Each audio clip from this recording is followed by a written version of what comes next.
Live from Hotel California, ladies and germs. Yeah, I tried to go to sleep, man. These Best Western joints, man. 70 degrees in Best Western feels like you're in a goddamn Sahara, man. I was trying to sleep. I could not fucking sleep, dog. It is just too fucking hot. And I ain't even gonna mess with the settings because my kids and them asleep. For those that don't know, there's a snowstorm in my neck of the woods.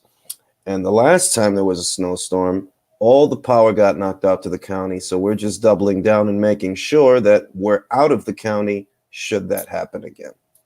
Hence the Best Western. And I was talking to Steve Kim on Twitter. Shout out to Steve. And how there's a lot of speculation about who it is Canelo Alvarez is going to be fighting next. Personally, I find it annoying. I said in my no, I'm not in the closet. This is like an in between the bathroom and the room. There's like an in between. You know what I mean? And I was talking to Steve Kim, talking to Drew. Shout out to Drew about who Canelo Alvarez's next opponent is going to be. And it's like, yo, dog, like it's just too many guys on that line. And it's like you got guys with unbeaten records who really don't have high profile victories. They don't have high profile wins. They are not in their careers at this time where Gennady Golovkin was when, that became a super fight. They haven't done half the legwork that Gennady Golovkin did in what became their super fight. And it's like, yo, these cats is just, I mean, I don't want to be an armchair critic, but it's just like when you think about all the different stuff that happened before and these cats, it's like, yo, these cats is just fucking lazy. You got dudes that got unbeaten records that they're angling so much. They're behaving like a fighter who's on the back nine and is ready to cash out and retire. That's how they move it. If you think about it, that they don't want to take on anybody that's risky. They don't want to take on any chances. These are guys that are in their prime years and they want to play it very safe, very careful because they're all waiting on the same guy. And there are actually people out there that are mental enough to put all the pressure on Canelo, who's fighting more often than they are, unifying more often than anybody else, and was more active in the course of 12 months than many of these fighters have been in the course of 1 or 2 years. And it's, to me, it's insane where boxing is right now. It's insane. And that's why I wouldn't mind it at all if he doesn't fight any of them, because that forces them to do something. Joe Smith, go fight Artur Beterbiev. Jamal Benavidez, you two need to fight. I don't give a shit. You two need to fight. If you don't fight Benavidez, I guess you can fight Plant. I don't really know what you get out of that, but whatever. You need to do something because the shit is ridiculous, dog. When I look at Canelo Alvarez's last 12 months, I see 4 fights. When I look at Jermall Charlo's next 4 months, I see Juan Montiel. Like, nah, dog. Nah, dog.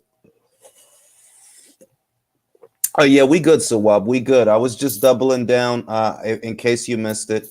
Appreciate the super sticker, George. Appreciate that. I was just doubling down because last time there was a really big snowstorm in my county. And it was so big that many of the power lines were down.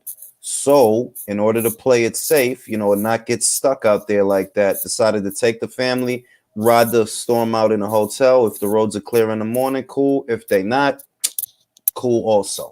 You know what I mean? Yeah, man. It's lunacy, bro. It's like, yo, dog, like, y'all waiting for this dude to turn water into wine and beat everybody up just so that the other thing about it is, look, it's a sickness because you legitimately had people saying that Plant was going to be the one to beat him.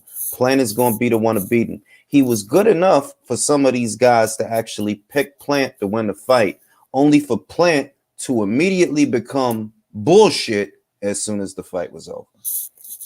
It's ridiculous. And you know why I don't like spending a lot of time on it? I don't like spending too much time on what those guys say because those are not the guys that buy the fights. Those is not the guys that buy the fights. Those is not the guys that shelling out dollars for pay-per-views and shit. No, they not. These is cats that be on Twitter and still fucking fights. That's why I'm like, I don't really like to spend too much time on the critics. I got a lot of thoughts on Valdez versus Stevenson, but I really want to hold out and do an episode of the relay for that. I don't really want to get too into that, but I very much like the fight. Many of you already know how I feel about its outcome, but you know, I'm gonna do a segment on it and I'm gonna dedicate some time to that. Yo, this fucking coffee is awful, bro. I ain't even going front. I got instant coffee plus a coffee mate on the way here, and it's like it's good enough, but it's not the same as coffee out of my percolator with my Bustelo and all my bullshit. The shit is crazy, bro. The shit is crazy. I'm like, yo, how could this many fucking dudes not only wait for one guy, but actually get a pass for it? Like, bro, get the fuck out of here, man. You know what? I hope that dude retire and y'all all go fuck yourselves and don't get no money. Fucking lazy shit, man. Word. Man, I seen that dumb shit. Motherfucker said 7-2 plant. Plant is work, man. Like y'all dudes is not. I don't know why they watch boxing. To keep it real with you, these kinds of folk that they just way out there somewhere in space. I don't know why they watch boxing. 7-2 plant. Are you fucking kidding me, dog?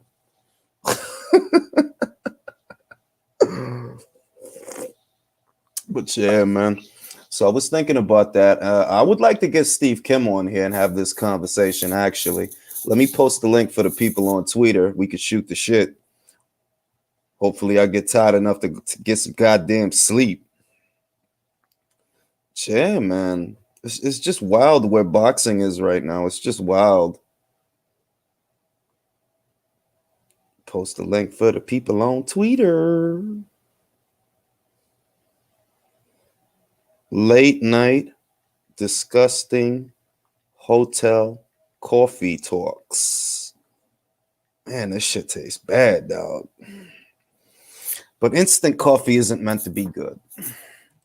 I watch boxing to annoy people who watch boxing. Yo, thank you, Mark, because in one sentence, you have characterized the whole thing in one sentence.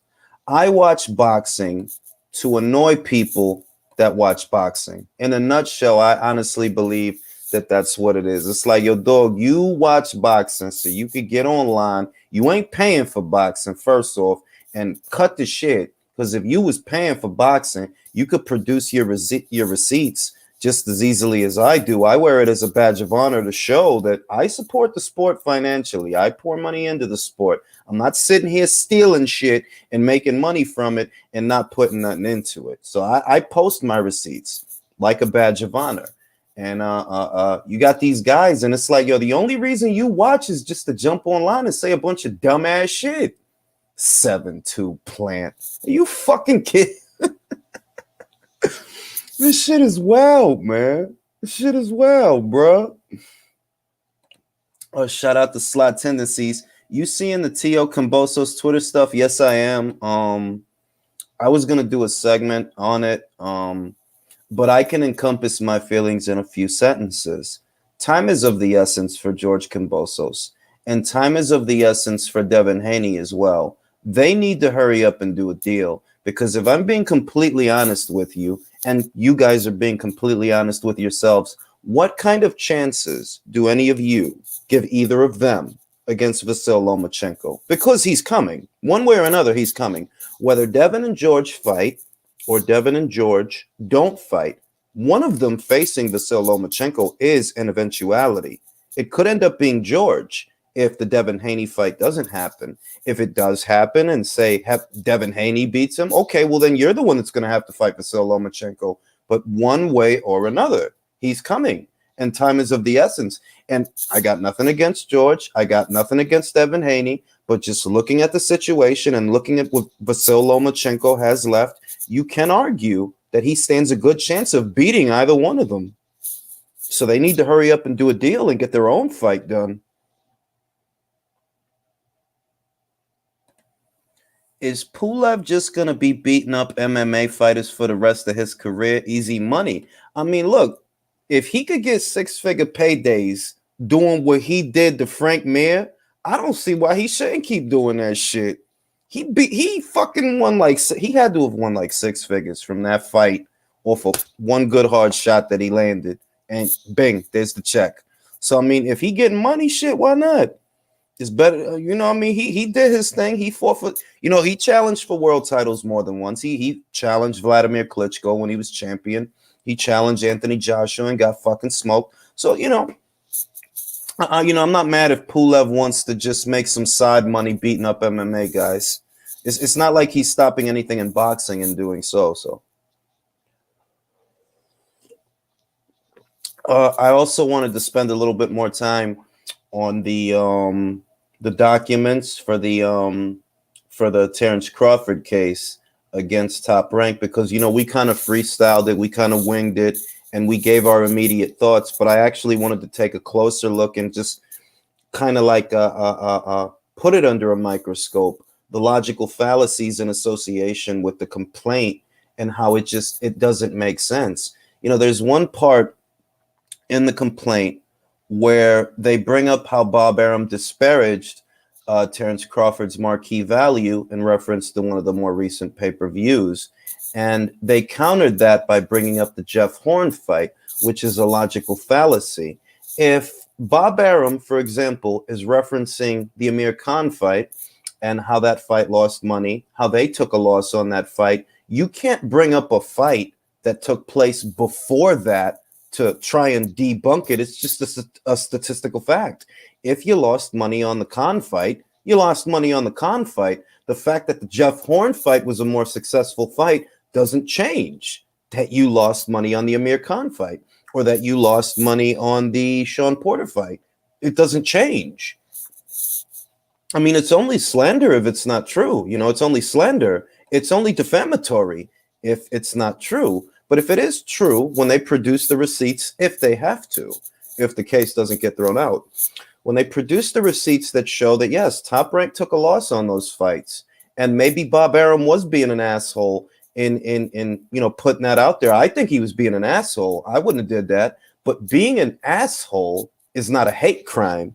And being an asshole doesn't mean he has a bias. He's just a fucking asshole. He was an asshole to Mikey Garcia, and now he's being an asshole to Terence Crawford. He's always been an asshole, but it's quite a leap to schedule court proceedings and serve someone because they were an asshole.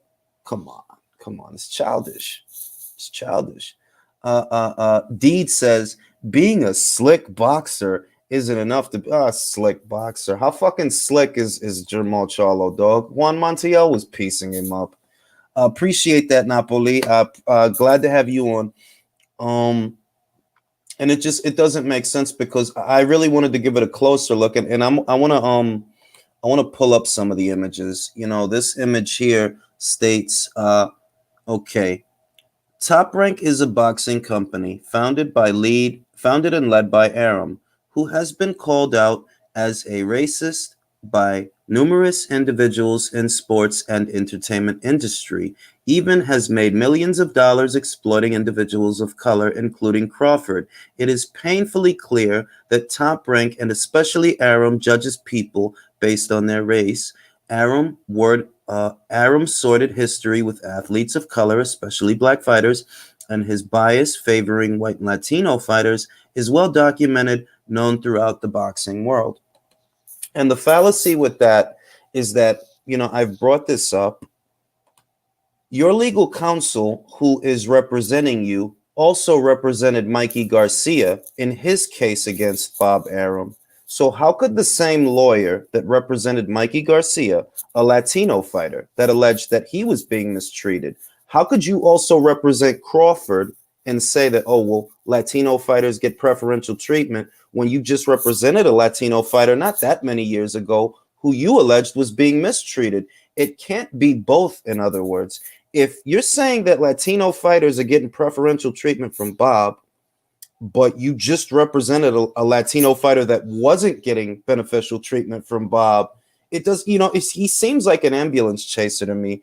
He seems like a guy who he knows he's going to get paid regardless, so he'll take the case. even if he knows it's a shitty case, because it doesn't make sense. How could the same lawyer allege that, okay, Latino fighters are getting preferential treatment over Terence Crawford, but before that, he was representing a Latino fighter that wasn't getting preferential treatment? You have to make it make sense. And it doesn't, honestly. It just doesn't.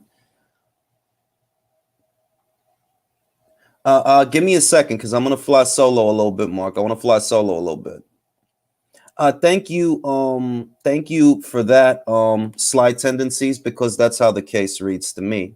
I'm going to sue you because you hurt my feelings, because that's how it actually seems to me.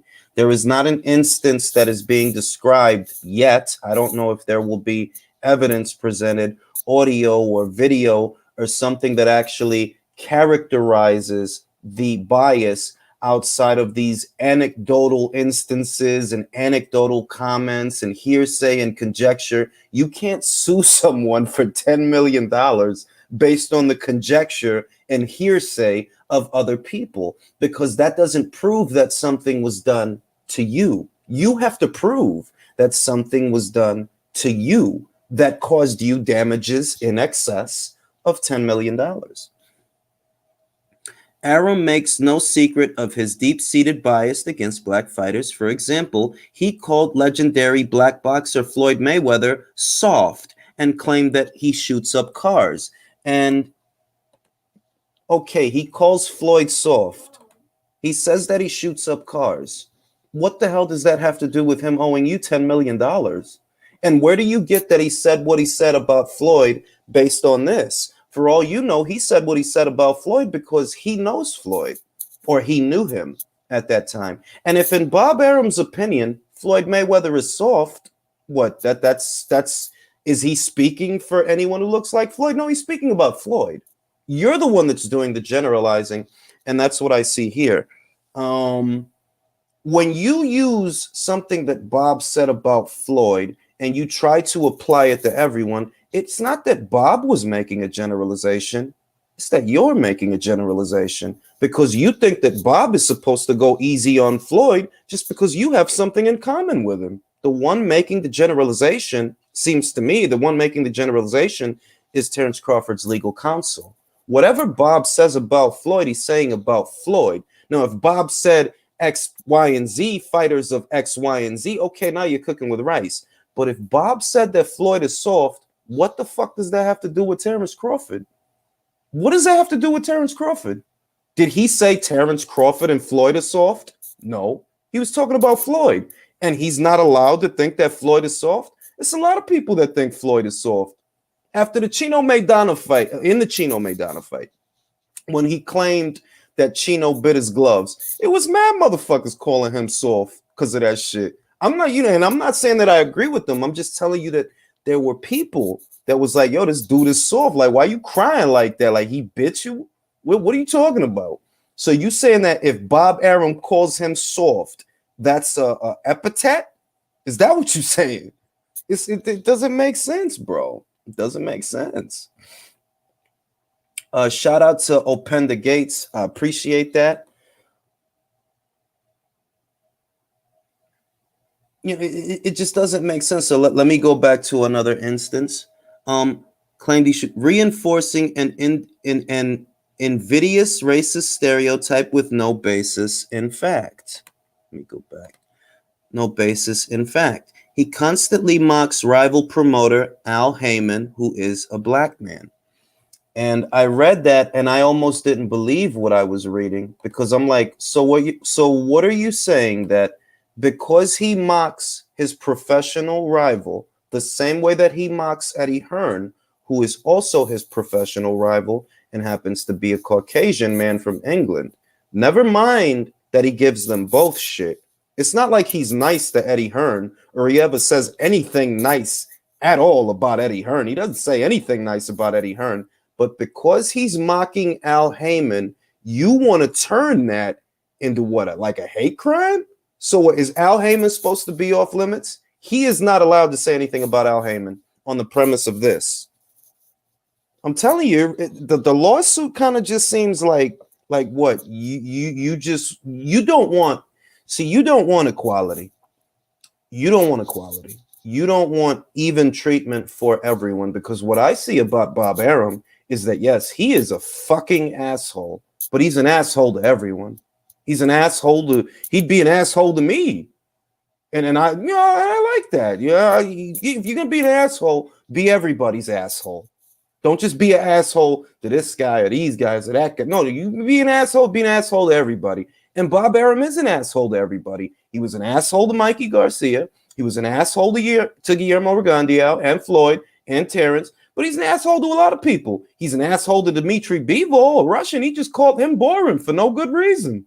Well, I know why he did it, but you can't make a case that says, oh, well, he's always mocking Al Heyman. He's always mocking Eddie Hearn. He's literally always mocking this man. What is your point? That shit makes no fucking sense. So we go back to the court document and his relationship with black fighters, saying Heyman would steer a black fighter away from fighting Crawford out of a sense of brotherhood. Arum even famously profited from staging fights in South Africa during the height of the apartheid, dismissing the brutal and bloody regime as mere politics and saying he did not care about it as long as he could make money. Now, Bob's indifference to the political climate of a nation that is not his own does not mean that he owes you $10 million. Furthermore, regardless of sensitivity or insensitivity, the political climate of that country and that region of the world at that time has absolutely nothing to do with what you're alleging. I mean, you're trying, it seems to me like the whole thing is trying very desperately to defame his character by saying that he's not sensitive enough to the issues of a foreign nation, but that really isn't his problem. And he's not on the hook based on him not caring about that. I'm sorry to say that, but that does not constitute him owing you millions of dollars. It doesn't. You're suing for a dollar amount. Make no mistake. This is not a court of public opinion. You have a specific dollar amount that you're suing for.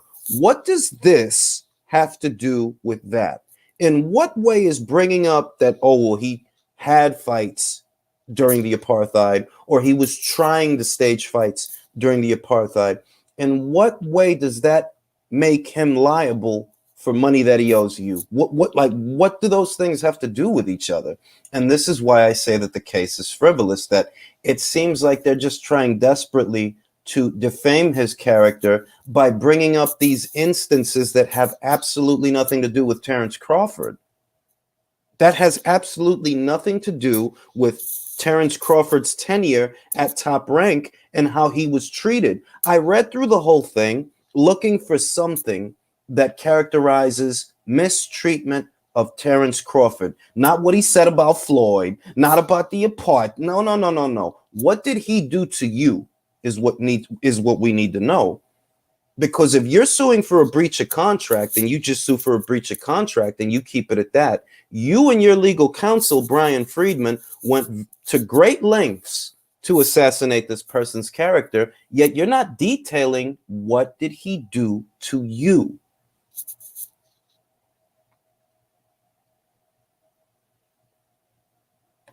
So we go to the document. All right, so we read that one. Let's go to this one. Kavaliauskas bout agreement and consideration provided by both parties. The 2019 Kavaliauskas bout agreement contains specific terms that determine the obligation of both parties. The parties manifested mutual assent to the written terms of the 2019 Kavaliauskas bout agreement. During the relevant time period, prior to December 31st, 2020, Spence was physically able to compete in professional boxing. During the relevant time period prior to December 31st, 2020, Top Rank did not offer Crawford the opportunity to participate in a bout with Spence.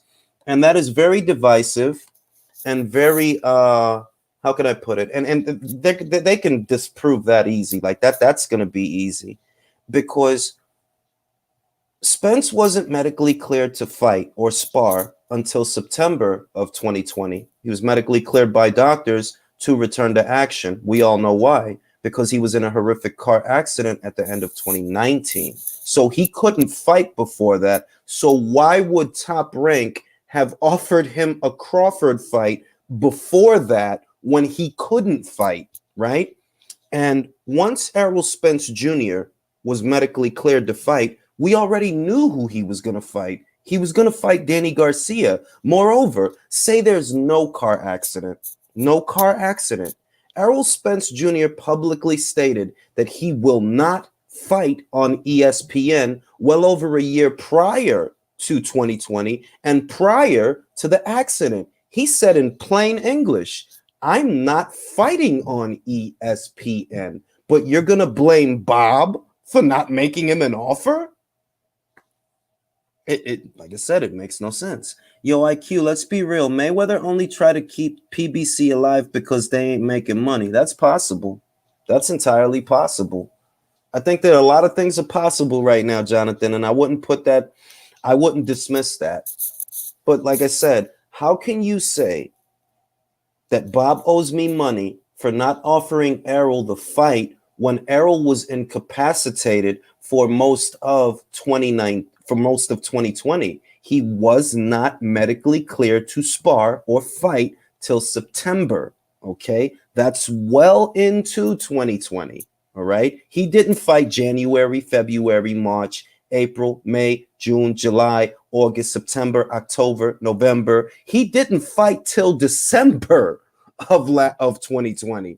And you're saying, oh, well, you guys didn't offer him a fight, so I want money for that. I want $1 million for that, because in 2020, prior to the 31st, you didn't offer him a fight. What the fuck am I going to offer him a fight for if he's not medically cleared to fight? And when he was medically cleared to fight, he booked himself a fight with Danny Garcia. Before that, he publicly stated that he will not fight on our network. He won't fight on our network.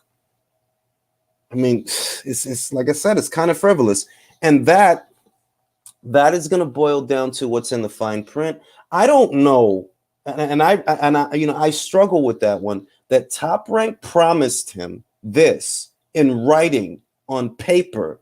It just seems so counterintuitive that they would promise him something like that when they had to know, we can't get him that. We can try, but we can't promise you that to where we're financially on the hook. But, we'll see. We'll see what happens with the lawsuit. I'm not going to make big proclamations, but what I will say, that specific time frame, prior to December 31st, okay, this guy wasn't medically cleared to fight till September.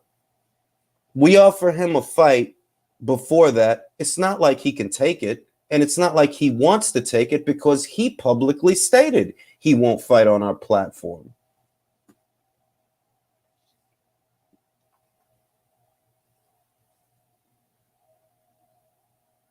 That's what they claim, Sensory, and we already know that you've made up your mind. You know what I mean? Like, you can join the panel, though. I don't want Sensory can come on and join the panel, because I know that Sensory has already made up his mind. You're essentially saying that unless they offered Errol the fight prior to December 31st, 2020, they owe Terence Crawford $1 million for a fight that Errol wasn't cleared to have? Errol, who said he will not fight on ESPN in 2018 and 2019?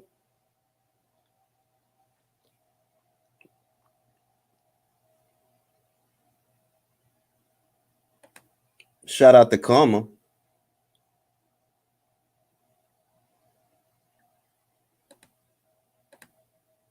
I'm going to shoot Sensory the link, so I don't want to see 20 people populate the chat. Unless you're Sensory, do not click the link.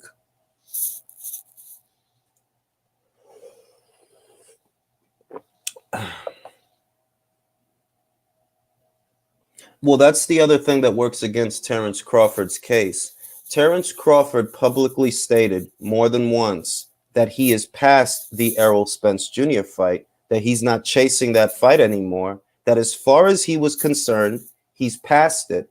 So even if, right, and once again, I struggle believing that they put that in writing, but for argument's sake, let's say they did. Terence Crawford publicly stated that he's past. Sawab, I'm waiting for Sensory, bro. I just said, unless you're Sensory, don't click the link. Terence Crawford publicly stated that he's past the Errol Spence Jr. fight, that he's not pursuing it anymore. And he said that more than once. So how do you say that I'm over the fight, but then you try to turn around and sue because they didn't offer the guy to fight when you was the one saying, I'm over the fight. I don't need that fight. There were moments where Terence Crawford said, I don't need Errol Spence Jr. And that was between 2018 and now. I think this is sensory. Michael McCoy, is this sensory? This is he. How are you? All right, good. How are you? Oh, I'm fine. Now, you're right. I've made my mind up already. I know that he got a case and he can win it. Okay, well, describe it. How do you know he has a case and he can win it? Well, Top Rank paid Crawford millions of dollars as a penalty for not being able to secure the Spence fight. Mm-hmm. That would automatically suggest that there was an agreement to do so. You follow me? I agree with you to a point, right? You see, I noticed you can't agree to a point. Either they gave him the millions or not. Okay, well, this is what I'm getting at. The purse for Kavaliauskas is reported to be about $3.5 million.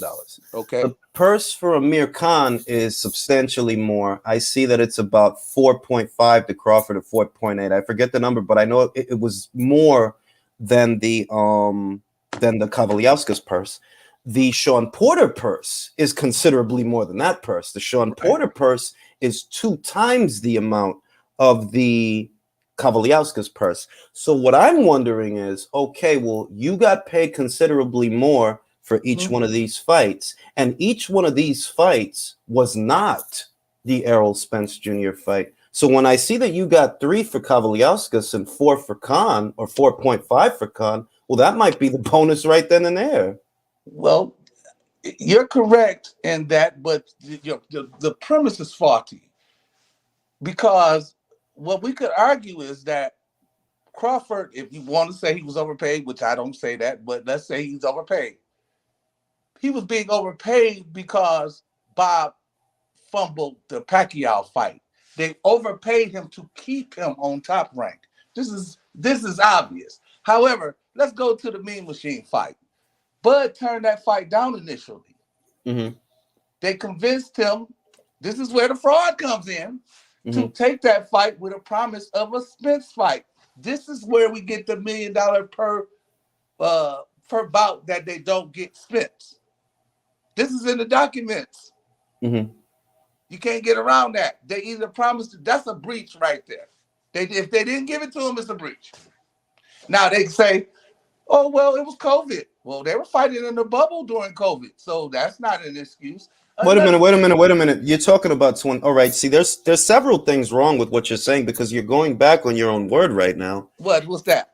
Okay, if the Amir Khan fight, you got 4.8 or 4.5, whatever it was. 4 is not his contract minimum. His contract minimum is reported to be just above 3 or 3.5, right? So, but remember, Ring, we're talking about a minimum. All these things are negotiable. Okay, but wait a minute. We just talked about the bonus. Amir Khan is not Errol Spence. So if you were paid in excess of your minimum for Amir Khan, then you got your bonus. If you were paid, all right, hold on, I'm not done. If you were paid in excess and you were paid well in excess of your minimum for Sean Porter, you were paid well in excess of your minimum. So okay, there's Porter. Well, yeah, but Porter doesn't have a situation with Top Rank. Don't matter. He's paid double what he usually makes. Well, be that as it may, the situation is between Crawford and Top Rank. Now, if you're alleging that there was a breach because you didn't get a bonus, well, then why were you paid so much for Sean Porter? No. We know that the millions were paid. All Bud is asking for, as it relates to the million, as the bonus or the penalty, is $900,000 that he said he wasn't paid.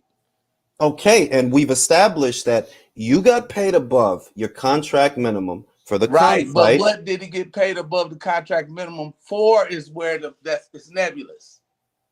It's all right. This is what I'll say. You can interpret the $6 million that he got right for Sean Porter as the bonus because your contract minimum is not $6 million a fight. Ring, you're correct in that. You could interpret it, but you could also interpret it another way. What I'm trying to get across to you is this. When we get into the contract specifics, there is a claim that a breach occurred. Mhm. That's going to be discovered. That's going to come out in investigation, discovery, the cross-examination, so have you. Now, here's the other assertion you made, that Spence was not capable of taking that fight and that top rank. No, that's not the assertion. That's not. Wait. It's not an assertion. He literally wasn't medically cleared to spar, much less fight. After Pacquiao. What is you're bringing in Pacquiao? Pacquiao's not mentioned in these documents. No. After the Pacquiao fight is okay, sir. I'm gonna ask you. You have to stick to the subject because you're bringing up Pacquiao. You're saying. All right, sir. Sensory. Came back in 2019 to fight Garcia, correct? No, he did 2020. I'm sorry. Yes, he came back in 2020. Okay, after the Garcia fight, he was medically incapable. Yes, most of 2020 he was not medically cleared to fight. From January until September. That's not true, Ray. That is true. You want me to post the document? Please do. Okay. Spence took the Pacquiao fight in 2020. Spence took the Pacquiao fight in 2021. Ring. You're saying that you have your Pacquiao fight wasn't on the table for Spence. Spence did not take. Okay, here's where you have your wires crossed. Errol Spence Jr. did not enter into an agreement to fight Manny Pacquiao in 2020. At the end of 2020, he entered into an agreement to fight Yordenis Ugas at the beginning or towards the beginning of 2021. That's a claim. I don't believe that, but that's a claim. Okay. Yes. Well, that's cool, but that's Ugas's claim. That's what he said. Okay. Now, Ugas said, I signed a contract to fight Errol Spence Jr. at the end of 2020 and the beginning of 2021 for the fight. Mm-hmm. And then Manny Pacquiao became available after the investors over there in the Middle East. They were not able to get Manny the kind of money that he was looking for. So he shifted his focus and made himself available to Spence. Spence took the Pacquiao fight well into 2021, not 2020. Most of 2020, he was not medically cleared to fight because he was coming off of the car accident. He fought Garcia in 2019. No, he did not. He fought Garcia at the end of 2020 in December. I got my times mixed up. You're correct. Yes, I am correct. I know. So when you say, yes, in December, we've gone over. Yes, in December of 2020. Yes, 2020. I said that already. Okay. Now, he injured his eye in January is your claim. No, I didn't say anything about his eye. You just brought that up. 2021. I didn't bring up anything about his eye. I'm trying to figure out at what point do you say, oh, your claim, I'll get you now. Your claim is that in January 2020 to December 2020, Spence was medically inactive. Yes, that is correct. See, which makes him ineligible. Correct. Therefore, the claim or the assertion in the documents that Spence was not medically inactive is inaccurate. Exactly. Okay. He wasn't. Well, he wasn't. Have to be amended, won't it? Yes, it will. But that's what I've been saying the whole time. You cannot say that because Bob Arum did not offer Errol Spence Jr. the fight prior to December 31st, 2020, he's on the hook because Errol Spence Jr. most of that year was not available to fight. When he did become available to fight, he booked himself a fight with Danny Garcia that he had literally at the end of the year in December of 2020. Mm-hmm. So your claim that, oh, well, Bob owes me money because he didn't offer Errol the fight prior to December, that doesn't make any sense. Errol couldn't fight prior. We couldn't fight most of that year. Well, not necessarily, because he could have offered it to him in December, right?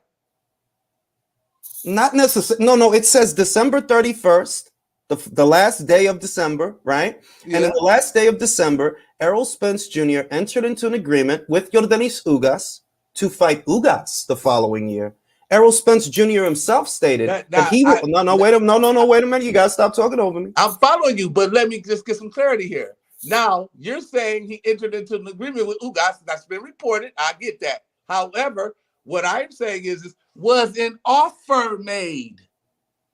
I don't. No. He did. I don't know of Bob making him an offer. To that, I'll say no. We can be certain that he didn't, since they're claiming it. But the time frame offered up by Terence Crawford's complaint, that can be amended. You can't amend the time frame when you're saying no. Hold on. It's gonna be amended. Now you're going all over the place. There's a specific. I'm saying that the timeline. Okay, I'm gonna pull up the document. I'm gonna pull up the document itself. I'm gonna pull up the document itself so that you can see it specifies December 31st, prior to December 31st. Well, prior to December 31st, what took place in the year of 2020? Well, the first 9 to 10 months of 2020, Errol was incapacitated, not medically cleared to fight. The remaining 2 months of the year, he spent that training for Danny Garcia. So where in there does he make him an offer? Anytime between the time of him coming back from medical injury to when he actually took the fight. You mean make him an offer while he's booked to fight someone else? Sure. That you're simply making an offer. Well, I'll tell you what. You can go with that, but I don't see that. I don't see that. No. Now wait a minute, bro. Let me get a word in. Yeah. I don't see you winning with that. To be honest. Hold up. He can win with that, but that's not even the crux of the whole argument. He's stating I'm owed $900,000.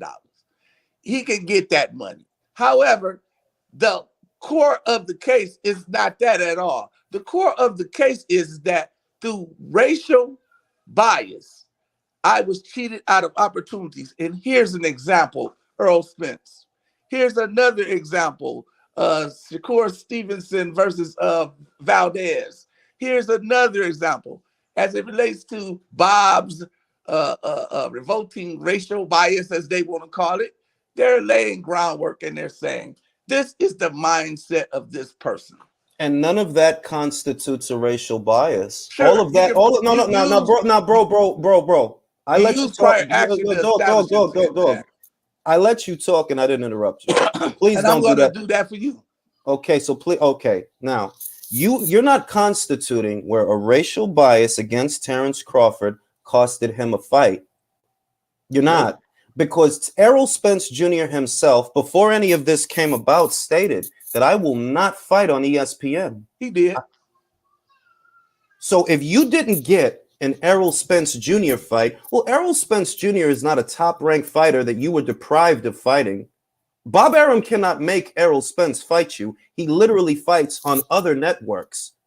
If you can't get the fight, Bob isn't necessarily on the hook for that. Furthermore, where do you get that this is a racial issue? Bob is on the hook ring because he made the promise. No. Wait a minute. You're saying that Bob's racial bias against Terence Crawford costed him that fight. Okay, in what way did it cost him that fight? What I'm saying is that that's what you just said. Asserting that Bob's racial bias. Now constituted. In what way did Bob's racial bias against Terence Crawford cost him that fight? Because he defrauded me into taking the Kavaliauskas fight by promising me the Earl fight, knowing the whole time he wasn't never going to do it. And how did fighting Igis Kavaliauskas cost you the Errol Spence Jr. fight? I didn't say that. I said he promised. You said that he defrauded him. Okay. I heard what you said. Right. You said that he defrauded me by taking the Igis Kavaliauskas fight. He defrauded me by getting me to take that fight. Okay, you took that fight now. How did you taking that fight cost you Errol Spence Jr.? Well, it didn't cost me Earl Spence Jr. Earl Spence Jr. was never on the table. They used that as a lure to entice me to take the fight. Bud turned that fight down initially. And how does that constitute a racial bias? What do you mean? The fraud doesn't. How does that constitute a racial bias? That you were treated. How does that constitute? How does that? No. You're repeating. No, see, now you're just repeating yourself. No, I'm not. Yes, you are. Those are the elements you're saying the same thing in repetition. I'm asking you to substantiate it. How can I substantiate somebody else's contract? I'm only going by the court documents. And what I'm trying to explain is that based on the assertions they're making in the documents, You could, if you have evidence, like a contract, a promise, and blah, blah, blah, establish that And how you were does that defrauded. pertain? Okay, I'm going to ask again. Let's say you were defrauded, which you haven't established, by the way. He claims That's it. okay. Yes, I know he's claiming it. Can I talk now, or are you going to keep talking over me?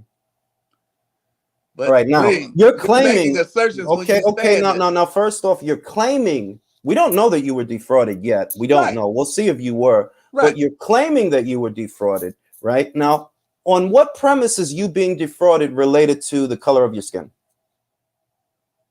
How do you make that connection to where you were defrauded or you were treated a certain way? How do those two things relate to each other? In what way? Well, that in itself does not establish any racial bias. But if we take overall view of all the claims and we add that into it, hey, and what what claims are these, and how do they pertain to Terence Crawford's contract with Top Rank? I'm talking about the actions that they list inside of the okay. So you mean the anecdotes from other not people, anecdotes, right? that's in the introduction. I'm talking about the actions that they're actually suing for. What? Okay. The list of actions. Okay, what were the actions? You can read down in the documents. They sum up the whole thing with the list of actions, what they're actually suing for. Well, they're talking about tortious breach and defraud, but nowhere in their actual tortious complaints. Breach is what Bob did when he went out and just okay, but you segued to the racial issue that Terence Crawford alleges. Is that if you did that. All the incidents, for instance, there is no evidence. Pacquiao fight, which they don't discuss in that document, but I know they will. They're going to talk about racial bias. Other aspects that they're not discussing in that document. Okay, once again, because Manny Pacquiao is not mentioned in this complaint at all, outside of you bringing him up. No, he's not mentioned at all. Based on what? Based on the fact that he did not get the fight.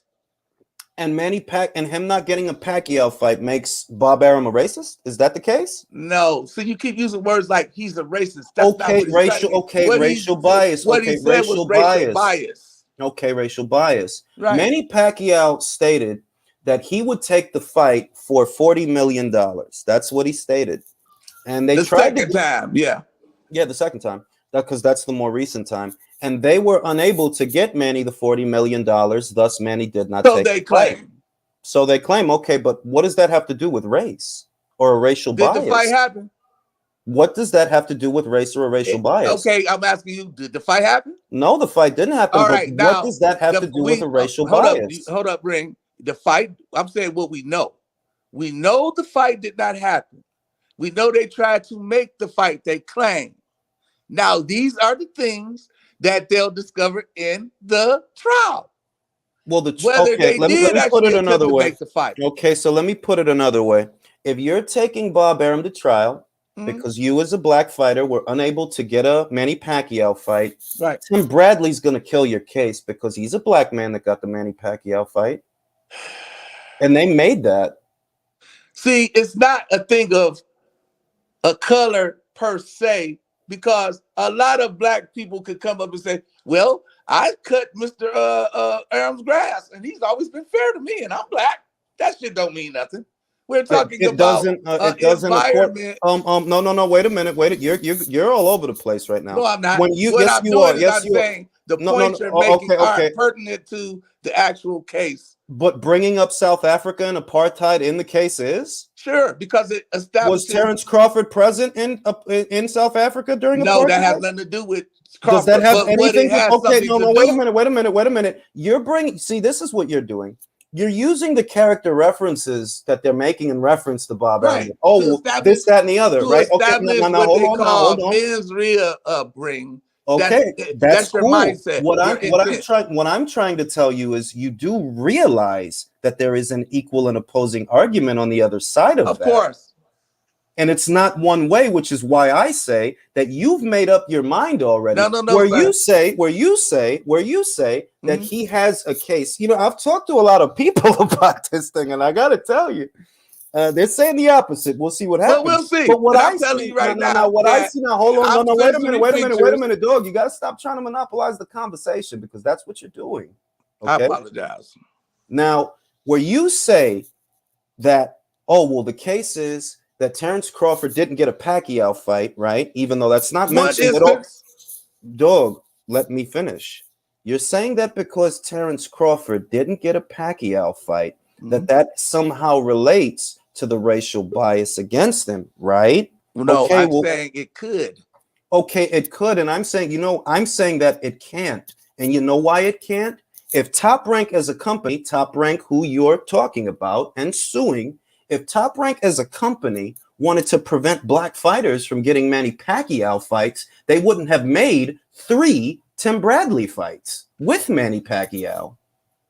In a fishbowl situation, you could run with that argument. Well, However, it's not a fishbowl situation when you have a trilogy. When you have a can we say in particular to Bud Crawford?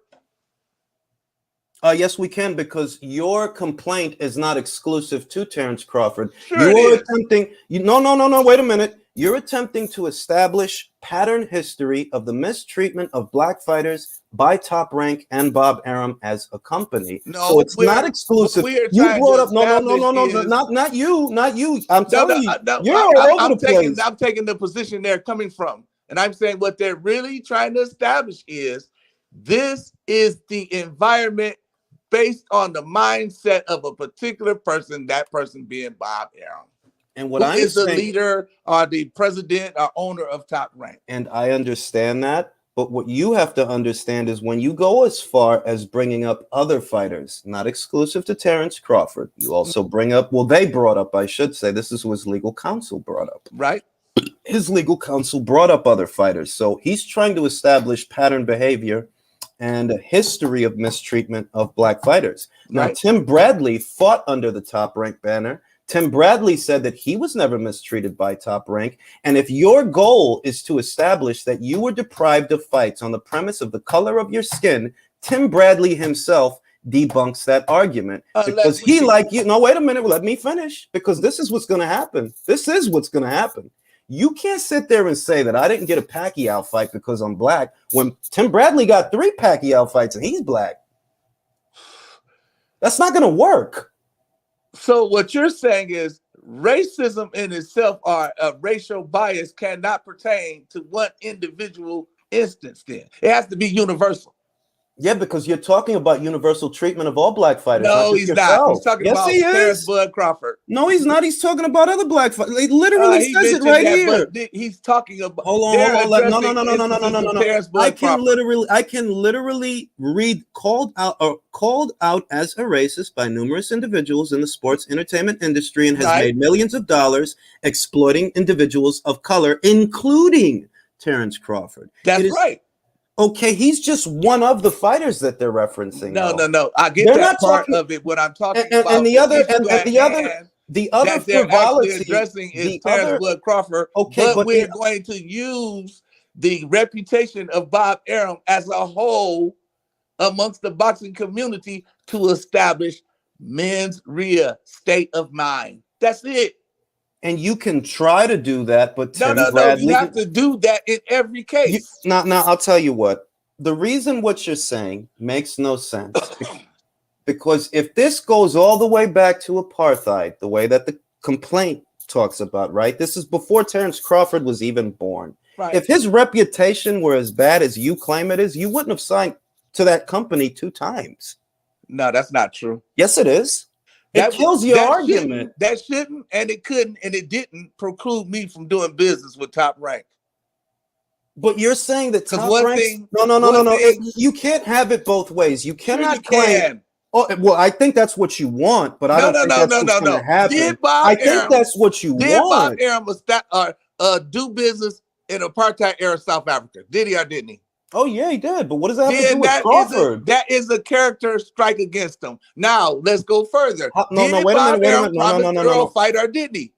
Wait a minute. You're drifting. Okay. No, I'm not. First off, yes, you are. What you're saying is that because Bob Arum did business in apartheid, Terence Crawford was mistreated. Okay, make the connection. In what way was he mistreated? Because Bob Arum is the type of person that would do business in apartheid era South Africa. Okay, so tell me. He's also the type of person that could create a racial bias in my case. So tell me, how were you mistreated?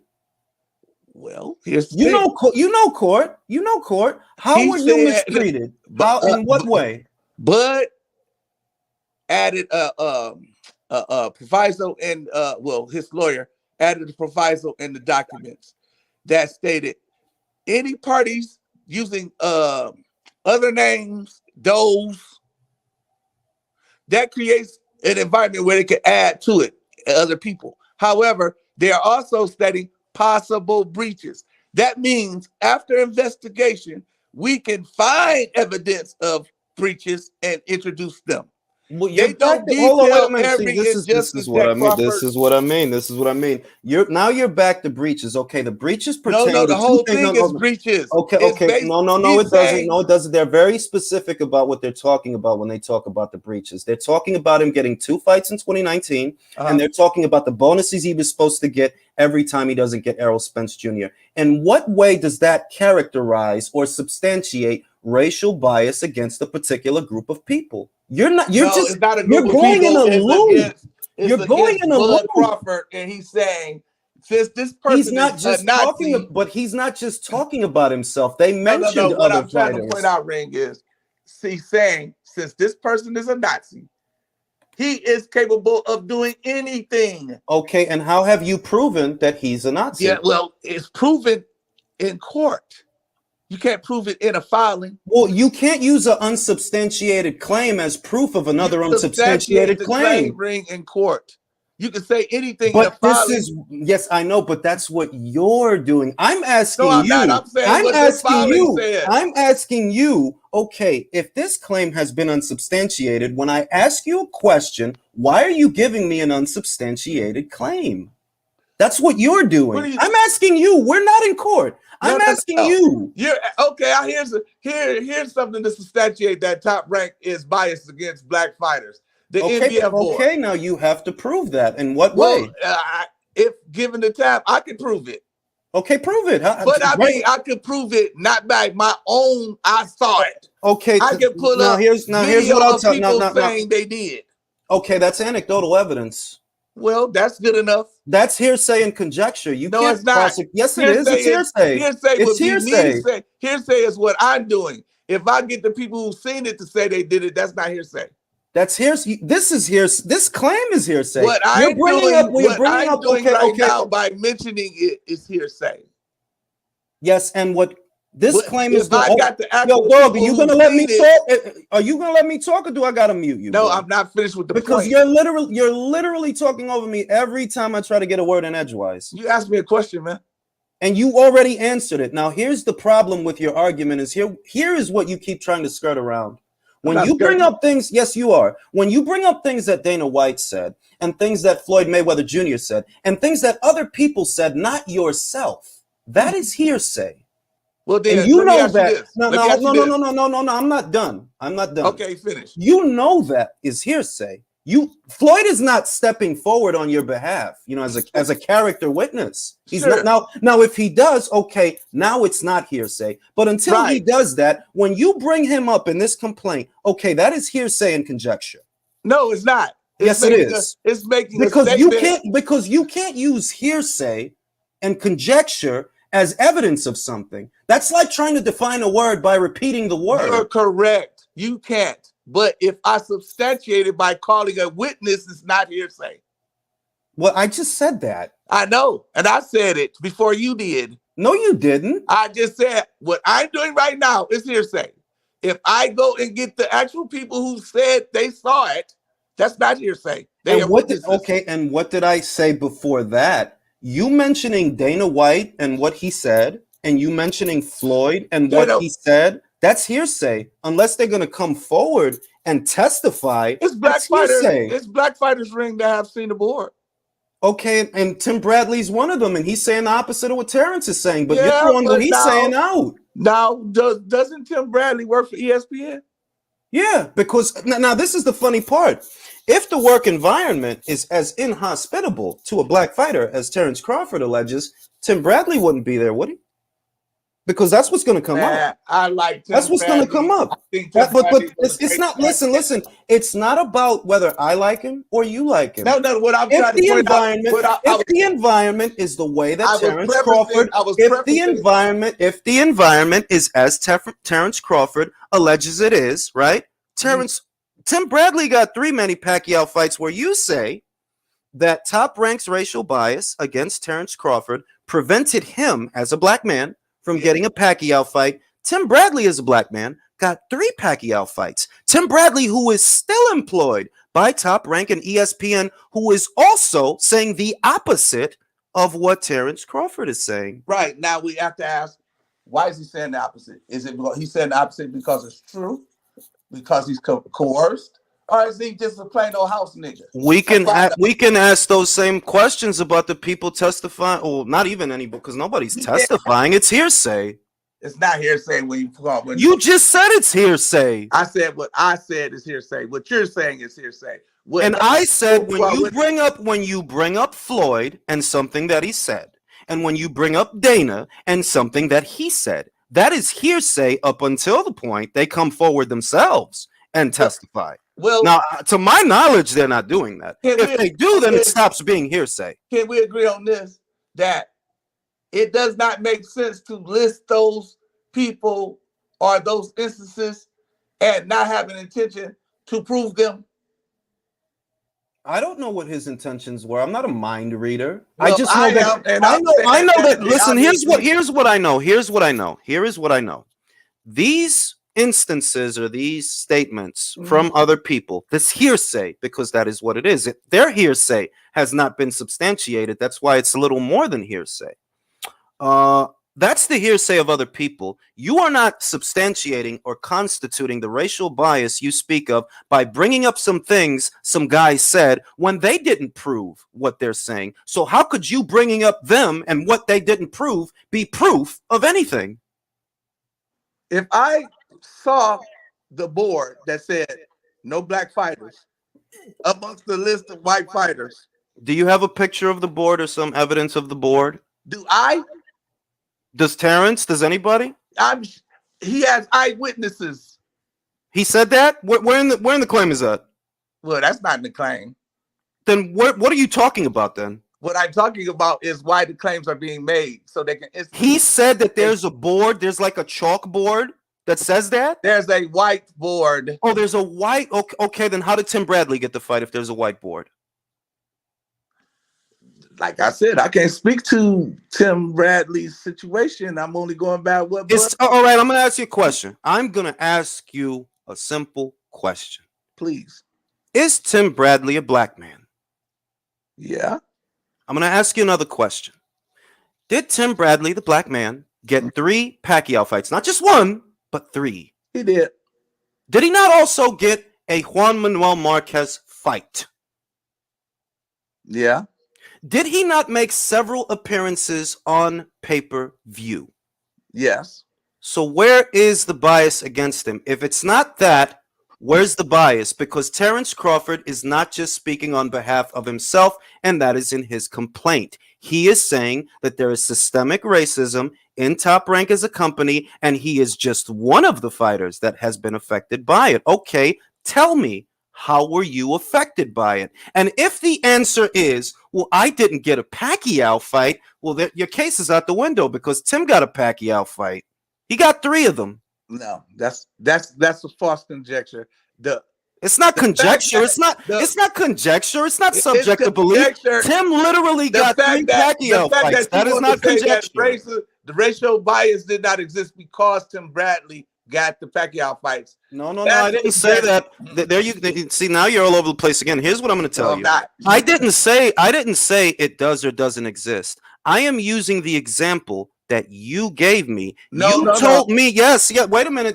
Don't talk over me. Wait a minute. You told me that because Terence didn't get a Pacquiao fight, that constitutes a racial bias. No black fighters. That's what you said. No, wait a minute. No. Okay, it could. Okay, but that's the example you gave me. You understand? Yeah, and I said, Okay, now, if that's the example you gave me, I just threw your example out the window by stating there is a black fighter that got a Pacquiao fight. He got 3 of them. Okay, how didn't I? because whatever occurred with Tim Bradley occurred with Tim Bradley. Tim's not black? He black. Okay, then you just told me that Terence didn't get a Manny Pacquiao fight because he's a black man. That's what you're telling me. No, but Tim is a black man. Tim is a black man that got 3 Pacquiao fights. Racial biased. Okay, so if the example, bias against which race? It did not. Okay, no. Wait a minute. Okay, so your Pacquiao example is not working because you're telling me Terence didn't get a fight because he's a black guy. He didn't get a Pacquiao fight because he's a black guy. Then I told you, well, Tim got 3 of those fights. So how do you explain that? You're saying that's okay. That's nothing. Okay, so give me another instance of the racial bias. Then characterize it. In what way was Terence Crawford's career affected by the racial bias? Yeah, it was.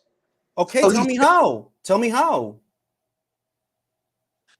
Based on him being a black man, the consideration due to somebody of his skill set and level of expertise was not given to him based on a racial bias. Okay, you just defined the definition by saying that, like, this is like defining the word with the word. Can I ask a question? Okay, go ahead, Mark, because I don't know. Yeah. So, with regards to the term racial bias, you've explained what a racial bias means, right? Yeah. And I think everybody knows that you now know what a racial bias is. Now, if you could please let us know how Terence Crawford... Let's not confuse the word racist. As in I didn't say racist. I used the term racial bias. Nobody used the term racist. We all use the term racial bias. You used the word racist twice. You said that doesn't prove that Bob is a racist twice. The word racist has no bearing in this instance. I never said anything about Bob and racist. Yeah, I didn't Ring did. But you're not trying to ask you a question. Wait a minute. Ring, you're not talking to Ring. You're talking to Mark. No, hi, I'm Mark. I'm clarifying to him. Let's use the term racial bias so we understand what that is. Which I've already said 3 times. But you don't understand what it is. How do you... What? Okay, define what racially biased is for me so I can understand. I make a decision based on whatever. What I mean is based on the color of someone's skin or whatever, and that informs the decision I make or my conduct. Okay. Now, can you tell me how, based on the color of Terence Crawford's skin, it is relevant to him not getting any of the fights that you're suggesting? Well, back in the... And can you substantiate and just let people know what color his skin is, please? There was a push in boxing to import Eastern European fighters. Lomachenko, all of them are examples of that. Did Lomachenko get a Manny Pacquiao fight? Hold up. In the early 2000s, mid 2000 range, there was a push to import these Eastern European fighters. Which ones? American boxing. Which ones? Several. However, this name is them. An environment that was fumigated by Top Rank. Name them. This was an environment that was fumigated by Top Rank where they wanted to showcase. According to who and where? According to who and where? Bob Arum. He said that. So according to Bob Arum, Bob Arum said that. So what? No, let me, because this is what you just told me. So according to Bob Arum purposely pushed Eastern Europeans to push out black fighters. Correct? Sure. That's what Bob Arum said. Okay, show us the clip. I don't have to. The article is in Boxing Scene. Go ahead. Show us the article where Bob Arum said he's pushing black fighters out for white fighters. Go ahead. Rings video last week. No, you didn't. I referenced it. I did.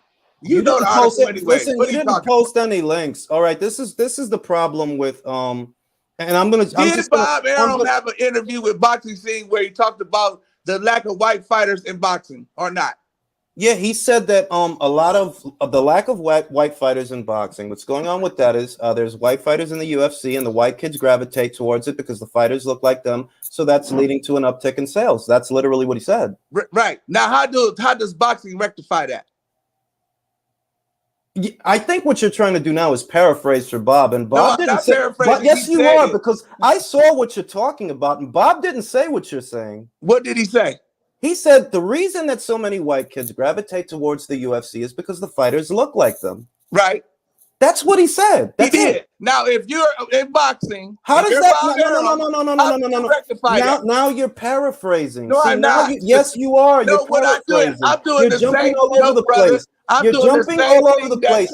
And no, you're not. No, you're not. Now you're now. Hold on. Now you're all over the place because the funniest thing about your argument, the funniest thing. I'm showing you the mindset of a particular person. You're not showing me the mindset of a particular person. When he put Terence Crawford on more pay-per-views than the white fighter. Did Bob Arum state that in boxing was losing business based on that there are not enough white fighters in boxing? Yes or no? No, he said there's an uptick in business in the UFC because there's a lot of white. Yes, he did. It's on video. Stop lying, bro. Stop lying.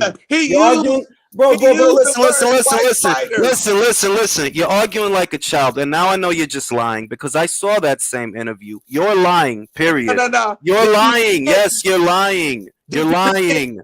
And you keep trying to talk over everybody because you know you're lying. He didn't say that. What do you expect, Jay? What do you expect, though? This dude came on here to substantiate his arguments by calling a 90-year-old Jew a Nazi. Exactly. Of all fucking stupid things. How could he? Do you realize what you're saying? Sure, I do. If anything, you're racially biased against Jews, dude. Wait a minute. You realize that you're calling a 90-year-old Jewish man a Nazi. I said it. So you don't realize what you're saying. That makes zero sense. That doesn't make any fucking sense. That doesn't make any sense. Hey, dude, did you miss the 1940s or something? Man, get out of here with that bullshit. Anyway, did you miss the 1940s? Because I'm pretty sure. What do you mean, get out of here with that bullshit? You want to just call the Holocaust bullshit? What the fuck is wrong with you? Dude. I called Bob Arum a Nazi. Bob isn't a 90-year-old Jewish man. I've never heard someone actually call a Jewish man a Nazi. To read more. I think you need to take your own advice because you're bringing up Manny Pacquiao in this complaint when he's not mentioned anywhere in it. You need to read more. No. See, what you don't understand is that's the first filing. That case has to be investigated, discoveries and all that. All that'll come out. Oh, what, Manny Pacquiao? Yeah, all of it will come out. And where did you receive this secret information that Manny Pacquiao? Because you're saying that Manny Pacquiao is part of this case, even though he's not mentioned. Let me ask you this: is Bud claiming that he's been racially a victim of racial bias? Yeah. Does Bud have to prove in court that he's been a victim of racial bias? Yes, he does. So every instance of possible racial bias is got to come out, right? Okay, wait a minute. So unless you get a Pacquiao fight, because this is what you've told me. Mm-hmm. Unless you get a Pacquiao fight, you're a victim of racial bias. No, don't talk over me. Don't talk over me. Now, Vasyl Lomachenko did not get a Manny Pacquiao fight. Does he have a racial bias against Ukrainians? He didn't get a Pacquiao fight. Vasyl Lomachenko didn't get paid $6 million. He only got paid up to $750 in his last fight. Vasyl Lomachenko's never even been on pay-per-view in America. Where's the bias? I want to see the bias. $1 million in his last fight. Crawford made $6 million. Actually, let's do this right now. Let's racial bias at Top Rank. Did you know that there were 2 fighters in the last 6 years under the actual Top Rank banner who've been on pay-per-view? One is Crawford. If he hadn't been on pay-per-view, Bob couldn't make money off of him, could he? Bob didn't make money off his pay-per-view. He lost money on Bob says. Dude, he continually lost money on Crawford, man. So Bob in the pudding. Oh, so you can wait a minute. So you can prove otherwise? Bob's lying. I don't have to. Once they do the discovery, then why are you here? Then why are you here? Then that's called conjecture, my good man. That's called conjecture. On my part, the term you used earlier, but you didn't know what it was. That's conjecture. No. I know what conjecture is. On my part, it is conjecture, but I'm not filing a lawsuit. Bud Crawford is. Is he? Yeah. How so? What do you mean, how so? You're not aware that I've asked you a question. You said he is, so tell me how he is. Go ahead. Say that again. You said he is, so tell me how he is. Go ahead. He is what? What you just said. You said he is, so go ahead and tell me how he is. He is what? Go ahead. You tell me. You said it. Can you not remember what you said a second ago? No, he can't because he's all over the place. This is what I see. This is what I see. Okay, you have used it's kind of like you're using the same word in the definition, which you're not supposed to do that. You've already made up your mind, and I said that. Don't talk over. Don't talk over me. I'm gonna kick you out, bro. Okay, I'm gonna have to kick you out. Now, Bud actually I'm gonna put you in timeout till you learn how to talk like an adult, because you keep trying to talk over people, and I don't know why you do that. You are allowed to speak, and as soon as someone else has the floor, you try to talk over them. So I have to put you in timeout. Now, what I see is you've already made up your mind, but as soon as I ask you how you made up your mind, how did you arrive to those conclusions, you take refuge in the claims being unsubstantiated, which means you've made up your mind based on unsubstantiated claims. That doesn't make sense. You're telling me that they have a racial bias. That's what you're telling me. Then when I ask you for examples, the examples you give me don't hold up. You can't tell me you're deprived of a Manny Pacquiao fight for being a black man when Tim Bradley is a black man that had 3 Manny Pacquiao fights. That doesn't make sense. In any court, anywhere in America. I'm sorry. It doesn't. Could I add something? Go ahead. I mean, already at this point, if Bob Arum was so racist, like, never mind the whole Crawford getting more money. If he was so biased, why didn't he reject the offer in 2018 to renew the contract? He could have won without Heyman. Well, that's kind of that's what might end up killing his case. If you go as and I'm just done pissing the time away. I'm going to be honest. If you're going to go as far back as the apartheid to characterize the bias and the racial bias and the behavior of the people over there at Top Rank, what was called in the complaint as systemic racism. That's what it says in the complaint, in the court document.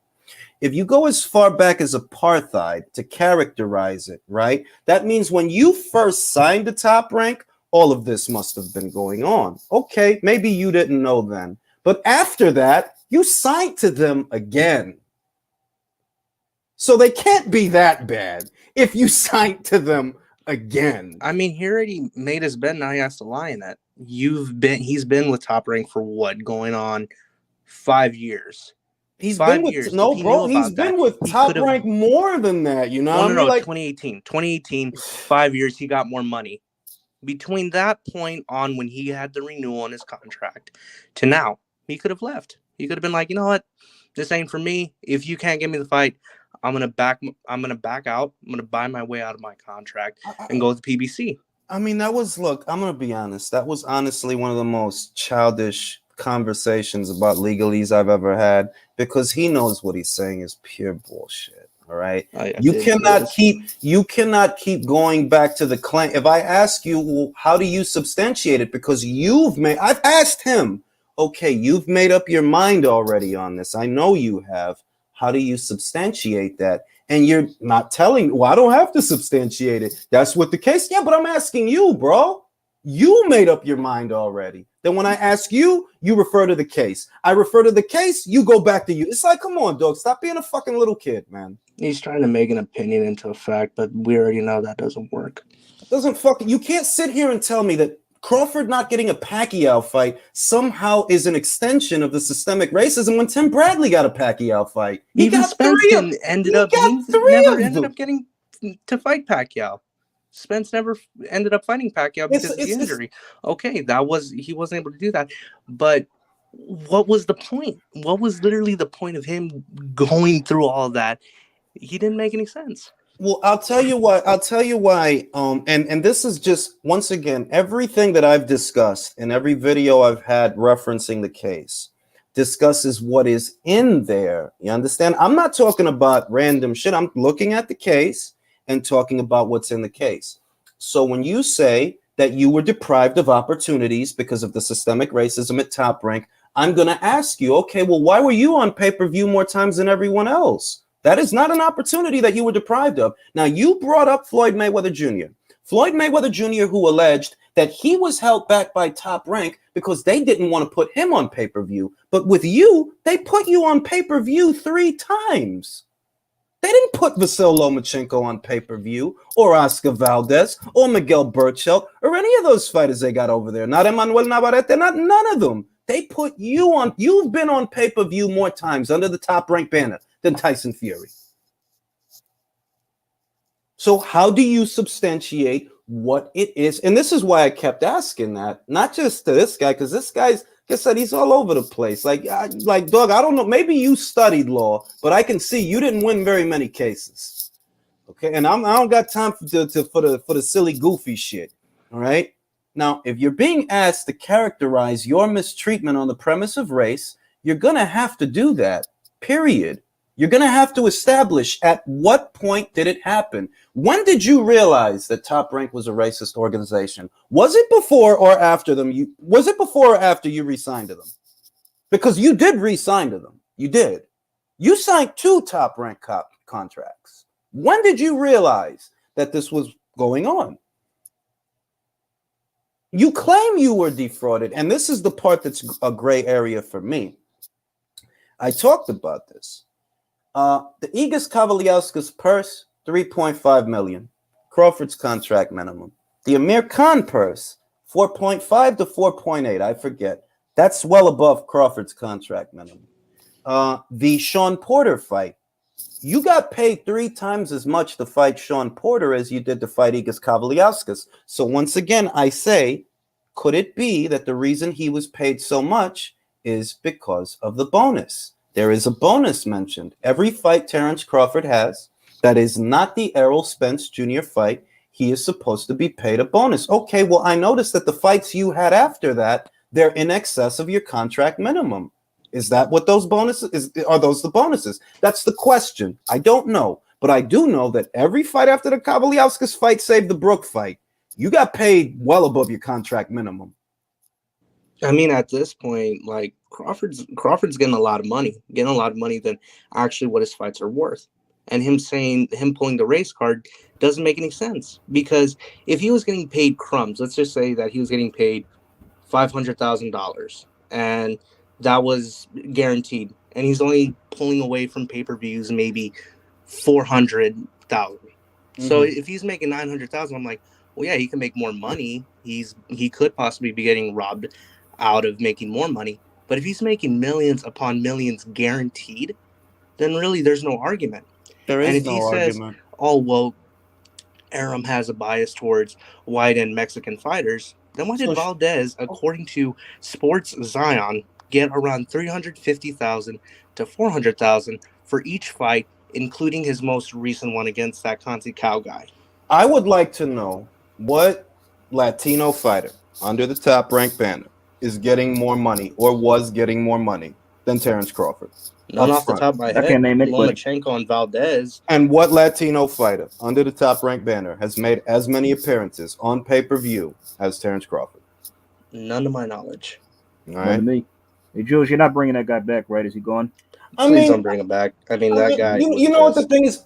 When I'm gonna let y'all in on a secret. When I bring a guy like that on, it is not so that I can change his mindset. It is so that you can listen to him. That's why I bring him on.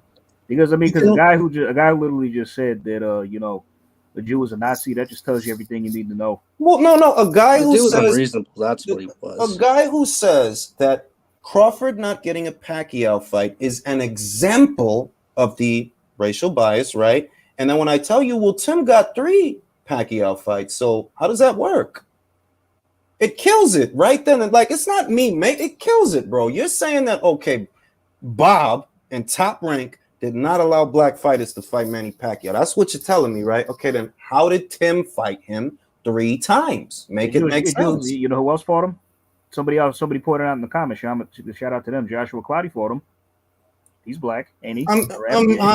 I mean, like I said, I don't. Let me read the super chats. How can anyone pass judgment on if a contract has been breached unless they review the actual contract, which has not been made public? Any presumption of guilt, innocence will then be mere. I know that, bro. That's why I said they have to substantiate in court whether or not there was a breach. But when it came to Michael McCoy, he made up his mind already. Clearly, he believes. Now, this is the thing. He believes in his heart of hearts that Bob Arum and Top Rank are a racist or racially biased organization. He just can't prove he can't characterize it with any instances. Show me an instance of something that they did that characterizes that. See, when we talk about Helsikio Vardelas of Golden Boy Promotions, right? I can explain to you in full detail what makes him racially biased and a racist. The emails. He used a racial epithet in his email.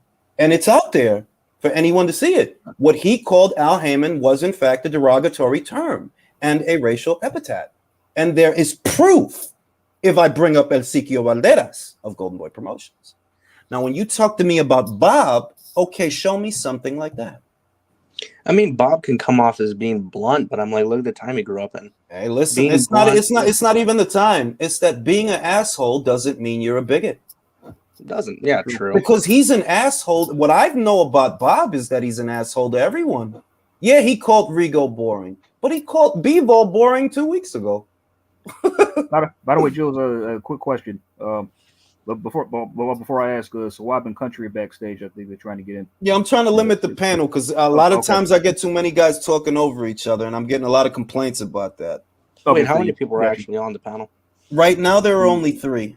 3, okay. Right now, there are only 3, and I'll let more on. But like I said, I'm trying to keep it light because it's too many guys trying to get a word in edgewise. Yeah. Virtuoso says Errol can't even leave his PBC fishbowl. Well, like I said, the situation with Errol, because they're talking about a specific time frame. It's the year of 2020. Every day, every month, every week prior to December 31st, 2020. Okay, most of that year, Errol Spence Jr. was not medically cleared to fight. So how are we on the hook for not making him an offer that he couldn't accept anyway?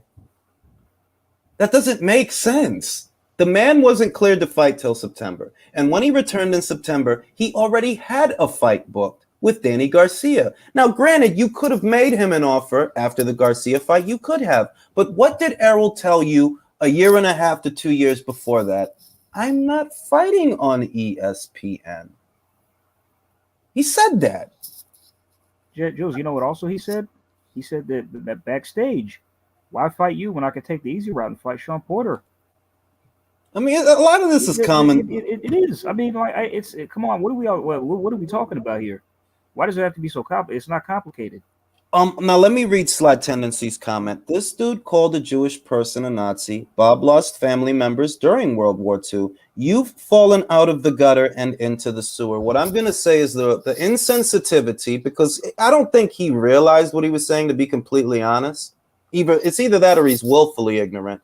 But what that shows me is that you are completely insensitive to the plight of another demographic of individuals other than yourself, but you're expecting sympathy for your own plight. You see how that works? Mm-hmm. I'm supposed to play a violin when it pertains to you, but when it comes to other people, you Jewish Nazi. That's a new one. That's a new one. I honestly never heard somebody say something like that before. Yeah, that's a first. That's a first for me. It's a first. Can I just say something before? Can everybody? You could tell the dude was kind of not believing everything he was saying, because when he was talking to you, sometimes he'd be laughing and stuff, man. Well, moreover, he knew that what he was saying wasn't true, because he would consistently try to talk over me whenever I would try to talk, because this guy knows the law to some degree. But he knows it well enough that he felt stupid saying some of the things that he said. You cannot substantiate what you're claiming by saying your claim again. It's like if you say, okay, it's like if I say, okay, well, Bob is a bigot. Okay, explain how he's a bigot. He's a bigot. That's what you're doing. That's literally what you're doing. I gotta say to you, man, please, everyone in the comments and everyone, you have to clap for Jay. Man, the patience this man has for Julius? these stupid Salute, people bro. is Oh yeah, it's all good, man. unbelievable. It's all good. It's all good, y'all. I got y'all. It's all love. It's all love on this planet, man. I got Like, you y'all. people That's what's hear up. me? I can hear you, Leo. Okay, I want to say two things. I think Julius was the clear winner, 120 to Oh yeah, 107. Julius won a unanimous decision on my card. Yeah, Complete shutout, 120 to 109. That's a shutout. That's Yep. a shutout. no, That was a spoon. 107. I'm gonna Julius say lost. this. Look, in front of a Lost jury, at least it's not three even that. times. Forget about a UD. In You front of a jury, those pauses and those moments where the man couldn't find the words, you would not beat me in a court of law, bro. You would. You wouldn't at all. Because if I ask you to substantiate what you're saying, that is not the green light for you to start repeating yourself. If I say, tell me how he's a bigot, don't repeat he's a bigot. Okay, how? What did he do? It's too many guys like that, bro. They get too many guys like that, man. Look, I think I don't understand how people from certain demographics feel so comfortable of being racist, having a racial bias, like this guy you had in the panel. For me, it was clear this guy had something against Bob Arum. Yeah. And now, why I have to say, if you are talking about, if this dude is talking about Bob Arum being having a racial bias, I can say the same thing about you. Yeah, literally, because he just called a Jewish man a Nazi. That's Lord. I Could you imagine? I gotta tell somebody that. Could you imagine how? Now, I'm being serious. I see that this guy knows the law to some degree. I don't. Maybe he's a failed lawyer or a paralegal, or maybe he's a notary. I don't know. But he does know something about the law. And I can tell you, if you ever said that in front of a jury, Bro, you just watched one too many Law and Order episodes.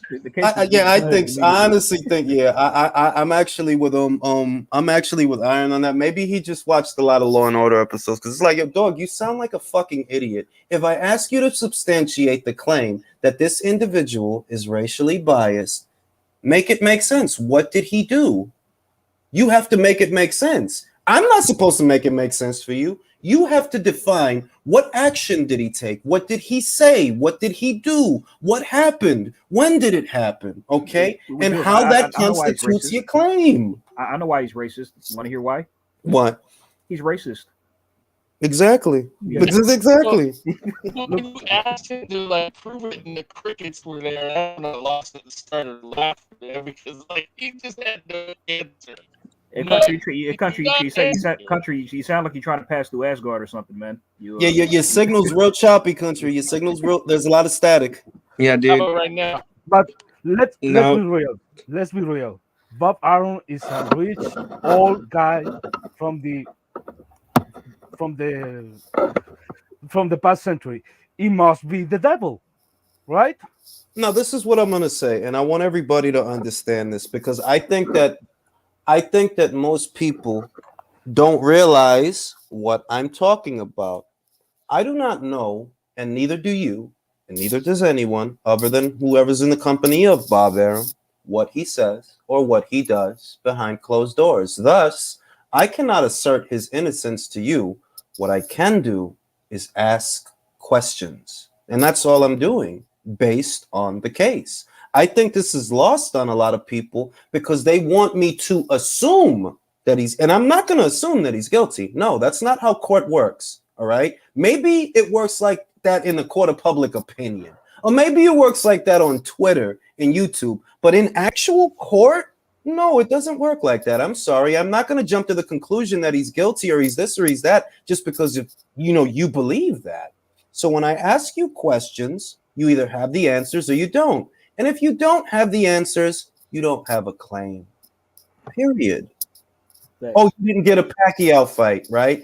You're saying that if not even that's in there, but he kept bringing it up. I read through the whole goddamn thing. I didn't see nothing about no Pacquiao fight. But whatever, he gets to make up whatever he wants because he's entitled. That's how he feels. That's why he's giggling like a schoolgirl when he's asked ordinary questions. These are ordinary questions. If Pacquiao's not in there, why are you bringing him up? Doesn't make sense. Now let's Roadblock, just another pointless say, excuse. now It let's was say, it was let's- just a poor Clinchworth.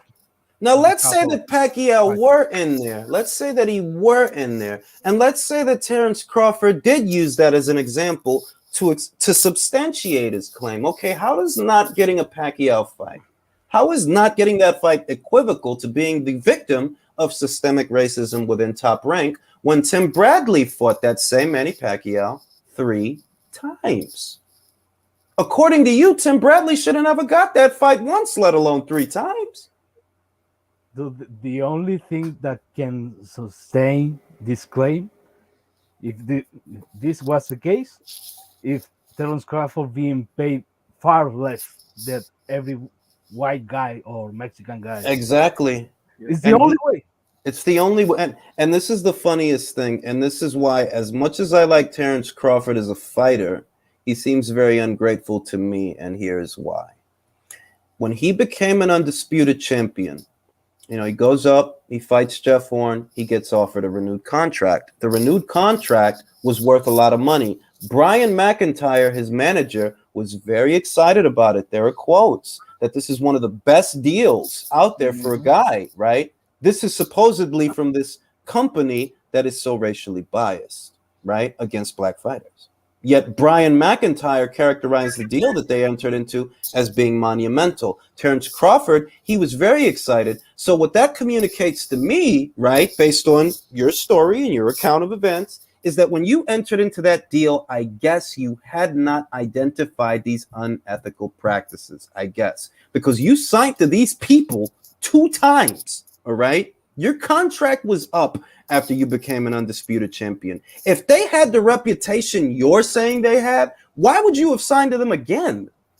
You have to have an answer to that. See, I asked the guy, Michael McCoy, I asked him that, and he can get away with not answering that question. He can. But when Crawford is asked that question, if he's asked that question, he better have an answer. No, he didn't, because he wants a jury. He didn't have time. He didn't have time because he was too busy counting all that money that got from Top Rank. I mean, it's like these guys want to. I hate to say this, but it's like, yo, dog, like, you want to have adult conversations and act like an adult, bro. Don't come on here giggling and acting stupid, because it's a simple case. Everything is in plain English, and you can either characterize what you're talking about or you can't. And what I see every time I ask someone, because I said, all I can do is ask questions. I don't know Bob. I don't live with Bob. I don't know what the fuck he be talking about behind closed doors, right? I don't know nothing. And I don't know of any email or anything that he said that sounds like what Helsikio Valdera said. See, if you ask me about Helsikio, yes, that man is a racist. How do I know? He used a racial epithet to describe a black man. That's how I know. There are emails out there that show that, all right? Now show me that with Bob. Crawford really doesn't have too much evidence on his side at this point. It's just I'm him not gonna, saying things. I don't think he does. I'm going to say this. I will not make proclamations about what Crawford does or doesn't have, because that would be me assuming. I don't know. I maintain my original position that if this is all you have, then you have nothing. So I hope you have something else, because this is nothing. You better have something, because reading the case, really it's just a bunch of statements that doesn't indicate really any racial bias. It doesn't. There's nothing in there saying like for example, if I say okay, Iron is a thief. Okay, well, how's he a thief? I need to name an instance of where he stole something, he did something. I need a defining action that defines what I'm describing. Like, okay, he's a thief. Okay, well, if he's a thief, what did he steal? No, I don't know. Then how's he a thief? He's just a thief. That's it. Then how's he a thief? Well, I don't know, because he's a thief.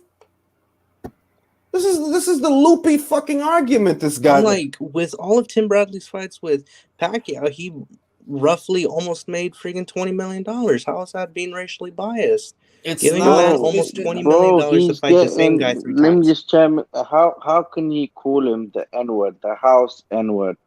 It does not. So just because he does not see it your way, you are calling him the house N word.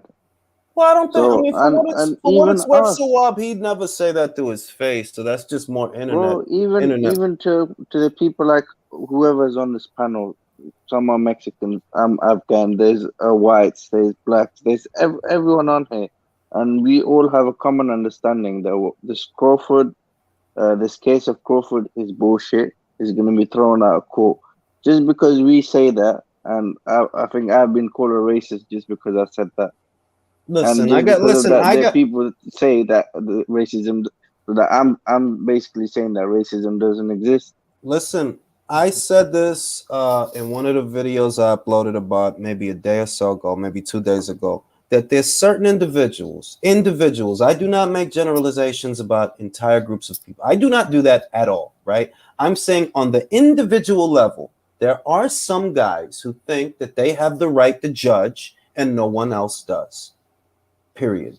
There are guys like this that you have to fall in line with my way of thinking, or I get to label you whatever I feel like labeling you.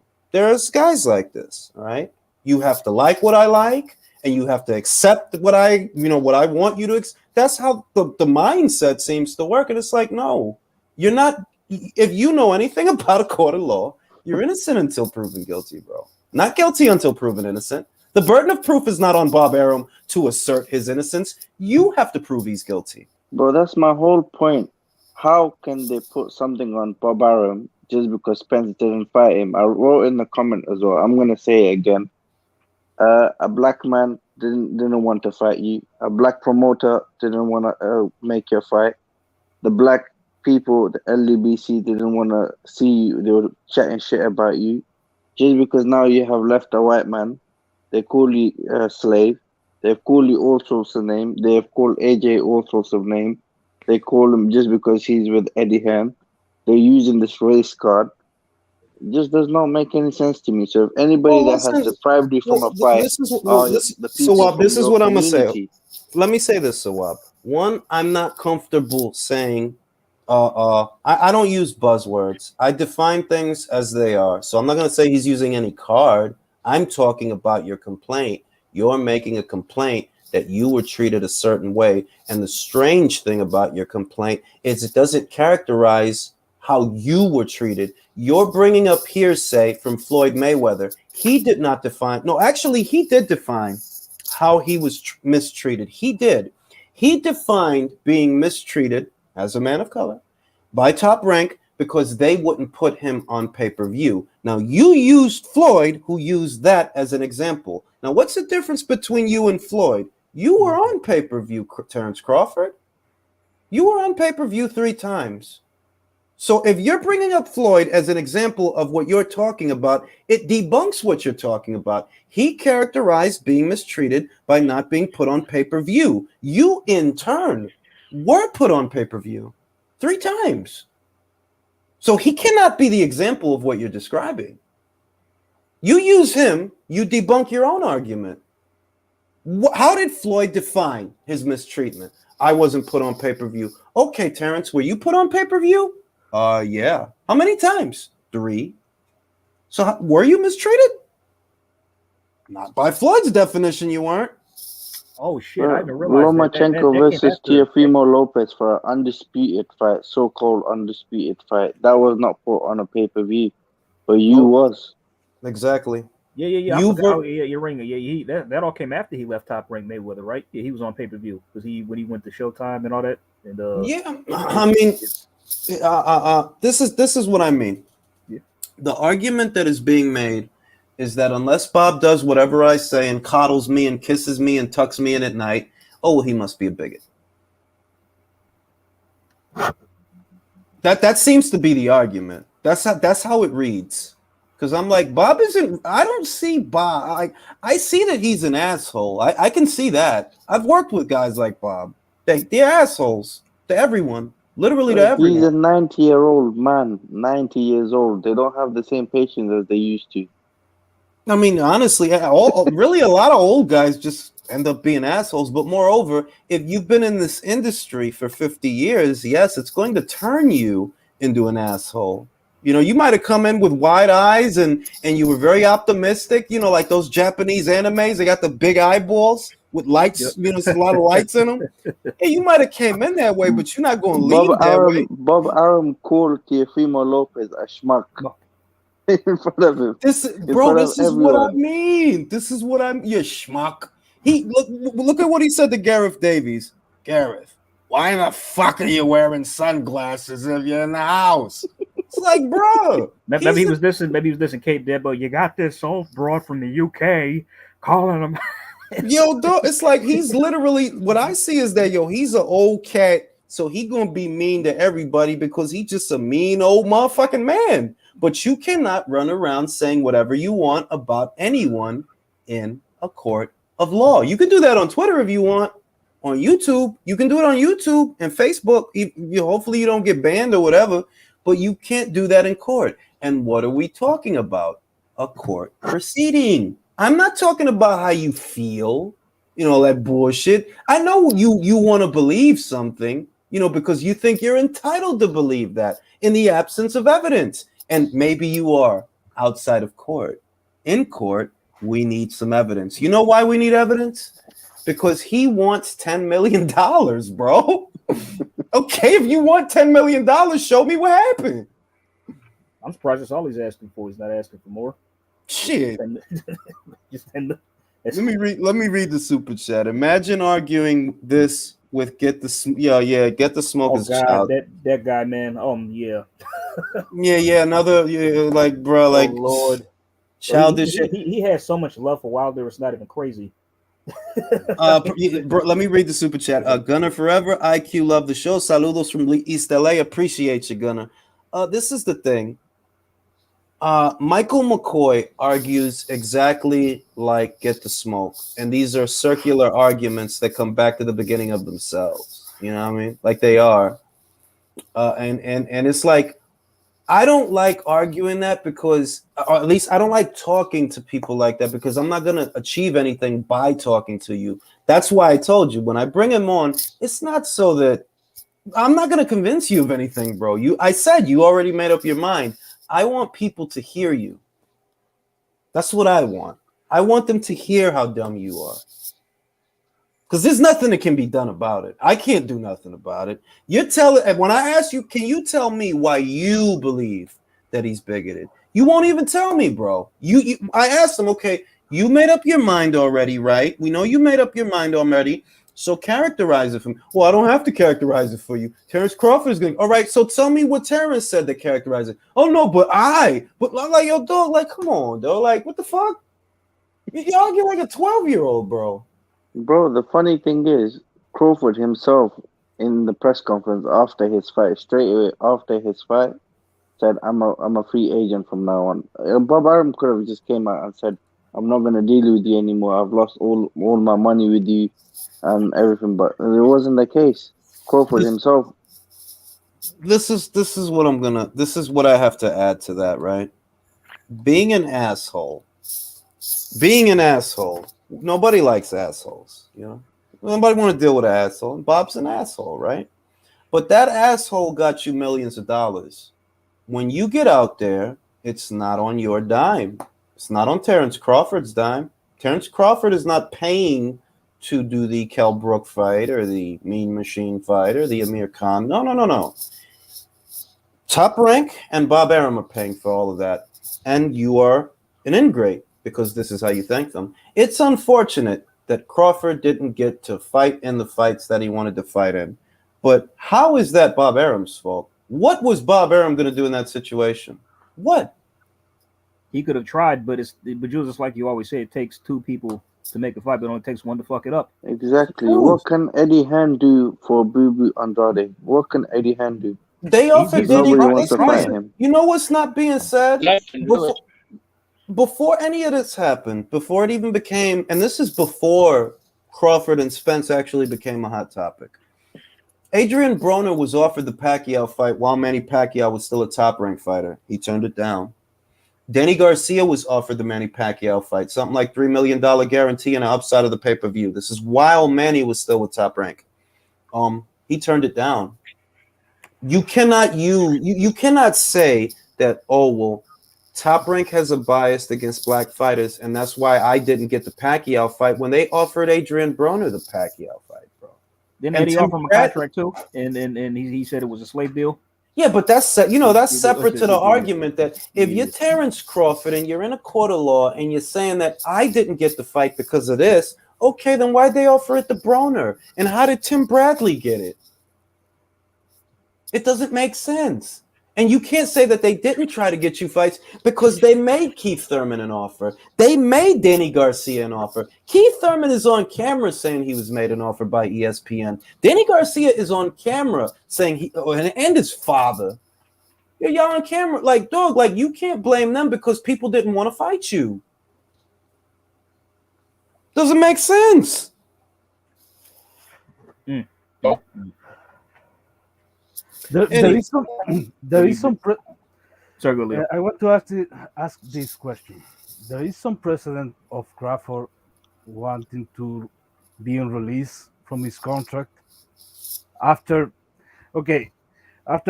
maybe the Benavides fight. Mm-hmm. I think he probably knew that the Spence fight, Spence doesn't want to fight Terence Crawford. Terence Crawford knew that. So Terence Crawford, in some point of that, tried to be released from the Top Rank contract, or he wanted to stay. No, he wanted to stay. He wanted to stay. He's like, what I'd like to know, I mean, like, also, I got a question as well. Anybody can answer this. Like, at what point or what attempt did any two parties from, like, Spence's camp or Crawford's camp even try to make the fight to begin with? Was that made at all? Or? Well, the case that they're making, this is what I read in the complaint, that because Top Rank promised the fight, right? I guess, Yeah. And once again, this is why I keep saying that if there's a breach, it'll come out in the court proceedings. He is claiming that Top Rank promised him that Spence fight, and that every fight that they don't get him the Spence fight, they're on the hook upwards of $1 million. This is what he's claiming. This is what's in there. But I keep coming back to this, that the Khan purse was in excess of his contract minimum. Mhm. The Sean Porter purse was well in excess of his contract minimum by several millions of dollars. And I'm just asking, I'm not making proclamations, I am asking. Maybe the reason is those purses big because they have the minimum in there. Is that why? Because the split is the split. What the WBO determined, and I see a lot of people reference this, what the WBO determined was the split, not the dollar amount.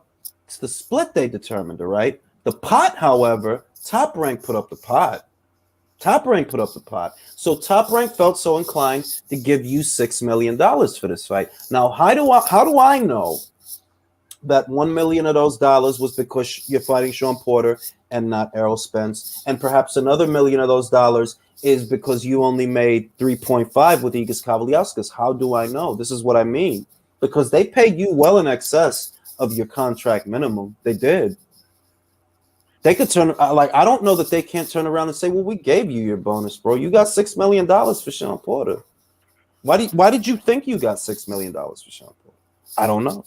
Even I thought he wouldn't get that much. That surprised That's me. a lot. That's a lot for that's a lot for a Porter fight. It is. That's a good amount, yeah. Let me see. Can we stop this narrative that Bob lost money on Bud's fights? For fuck's sake, Bob would have got a cut from Bud's purse. Mouse House pays for the fights. Well, this is the thing. And he did lose money. Like, it's not hard to see that he lost money. If you put up $6 million, just the guaranteed purses, look at the guaranteed purses. You're talking about $10 million in guaranteed purses. $10 million. And the pay-per-view is estimated. I think it probably did less. I don't know. Estimated to have done around 130 million pay-per-view. I mean, 130 million. They wish. 130,000. They make all them billionaires. They wish. It's just that, like, you can look at those guaranteed purses and the other operational costs, and you could see that, yeah, they didn't break even, bro. They lost money. They did. Yeah, he gets a cut out of Crawford's purse. Who gave Crawford his purse? Bob Arum. Exactly. That's why I It's not didn't his want to company. interrupt, but it's common. That's why it's so hard to sometimes even argue with this idiots, the clowns, the stupid. I just don't. All the words, all of them goes to Why? all these clowns. Yeah, Bro, like I it- try not, I try I'm not to gonna pay. argue. Wait, Julius. You know what? I'm gonna pay you £10. Yeah, but out of that £10, I'm gonna take £2 back. Is that okay? Yeah, that's a business. And That's I business. and you didn't lose money, right? You Yeah, didn't lose yeah. No, money. no, no, no. I made £12. But This Jules, is wild. can I just say something right quick? I mean, Mhm. Jules, you know my stance on it. I was on the fence. Like, okay, so like I said, I'm just gonna leave it here. Then this is my stance. So I got love for Crawford. I'm gonna continue to support his career, watch his fights, love him as Mhm. a fighter. I personally think he's a throwback fighter. He will be very competitive in any era of welterweights. I do, but this case, it doesn't add up. And if he's making all these comments and these accusations, he's gonna have to substantiate it and have clear cut evidence for proof. And if he doesn't have that, it's gonna get thrown out. And now maybe he's privy, because honestly, all of us, we're all outsiders looking in. We don't Exactly. know we don't know what's going on. I mean, maybe Bob might have said something toward him. He acted in some kind of way. We don't know that. Maybe, and it's all true, but ultimately we don't know. All we can do is speculate, discuss it. But if he doesn't have evidence, the case is getting thrown I out. mean, And the looks I of mean, this this stuff, is you know what my stance has been from the very beginning. If this is all he has, this is just the claim. yeah, This is just the claim, and you're saying a lot of wild things. And what I gather from your claim is, if you can't substantiate this, he can literally turn around and countersue you for defamation of character, because you are defaming him. You are defaming his company, and hearsay and conjecture from Dana White and Floyd Mayweather, that won't work. You may have caused damage, irreparable damage, to my reputation as a businessman and a promoter. You may have caused damage to the reputation of my company, and I might turn around and sue you for the same dollar amount you were trying to sue me. and because Bob is not Eddie Hearn, he's a very slimy, spiteful son of a He is, dog. So Yeah. Ma- He can Yes. also go Okay. and say he's gonna use this clip, this idiot's clip. He's gonna say I've been called a Nazi because of him. His fans are calling me a Nazi, a Jew, a Nazi. Bro, Bro, like that's the thing, and you that's got to the put that thing. shit on Twitter, Jules. Yeah, I mean, that's That the clip thing was that's so stupid. It's like, yo, dog, how could you honestly say something? And it's not because I'm like, like, whatever. But I'm like, yo, are you really this stupid? You yeah, can't I be said this it. I stupid. said it. Yeah, come I on, said it. man. Like, I mean, you know what? Can I share a joke with y'all? That what he said reminds me of a joke. He goes, I knew this guy who was half German and half Jewish, and he hated himself. Mm. Get it? Get it? Didn't land properly, bro. Half German, half Jewish, so he hated himself. Oh shit! And Julius, hold on. wait, wait. Let me just read this comment. And this is my thing, that, like, okay, when you say that, and I'm not against anybody taking a stance, but just understand, I'm not taking a stance. Bob don't pay me, bro. But Crawford don't pay me neither. I owe neither of you anything. I'm not loyal to either of you. You know who I'm loyal to? Me. Right? So when you say that, I'm just going to evaluate it, because I don't pledge fealty to anyone but me. I'm Common not. sense. In the Yeah. sport We overall, right? use common Just sense. another sport, yeah. But I mean, the thing is that there's this feeling that, because it came from I don't give a shit who it came from. What the fuck does so and so do for me that I'm pledging fealty? What? She's Yeah. childish. And Julius, adding It is. to the point about Terence Crawford not making lose money to Top Rank. Okay, maybe some people gets confused with these PVC pay-per-views. There is a possibility that all those pay-per-views didn't do the exact numbers that have Mhm, been reported. mhm, So my feeling is they didn't perform at the expectations, and the amount of money that Errol Spence or Gervonta Davis got at the end It's very similar to what Terence Crawford was getting Exactly, at the time. exactly. And the difference is Terence Crawford wasn't in pay-per-view all the time. Yeah. I mean, and I talked about it a lot. Like, I'm glad that the court documents confirm the numbers that I've been using for the last 2.5 years, because I've been saying that Terence Crawford makes very good money up front. He gets more money up front than Errol Spence Jr. does. That's a fact. He gets more money up front than Sean and a lot of those guys over there at the PBC. He was getting very good money, and now that that it's out, we know that it was a fact. He was getting very good money. So you can't pay him peanuts on the dollar. You can't give him a shitty split, the way that Spence claimed, even though Spence was never serious about doing that fight anyway, regardless of what splits he offered.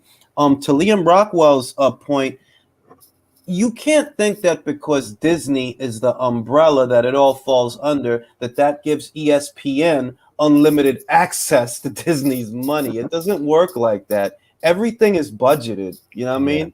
The most, Hold on. ESPN is not giving Top Rank, for example, full access to all of Disney's money. Like, no, it doesn't work like that, dog. yeah, Like, the mouse doesn't work like that. yeah, like crazy, like shit. Anyway, I think we fucking talked this fucking thing to death enough tonight. I'm gonna try to get some fucking sleep now. I'm fucking getting sleepy. right, Shout out gentlemen. to. Let me just read the super chat. Shout out to George. Fantasy Fight Overprotected Champion Edition. Primo Carnero versus Randall Texas Cobb. Randall Texas Cobb, who had a good movie career. He was in The Golden Child. He's like a slow guy in that movie. Anybody of our age knows who Randall Texas Cobb is. He was in Ace Ventura, the first movie. Remember? Yeah. Like, A gentlemen, lot of movies. There's some Yeah, old motherfuckers, you lot. old motherfuckers out here. Gentlemen, always a pleasure. All right, y'all. Good Have a good night, night. everybody. Nos vemos. Y'all take care.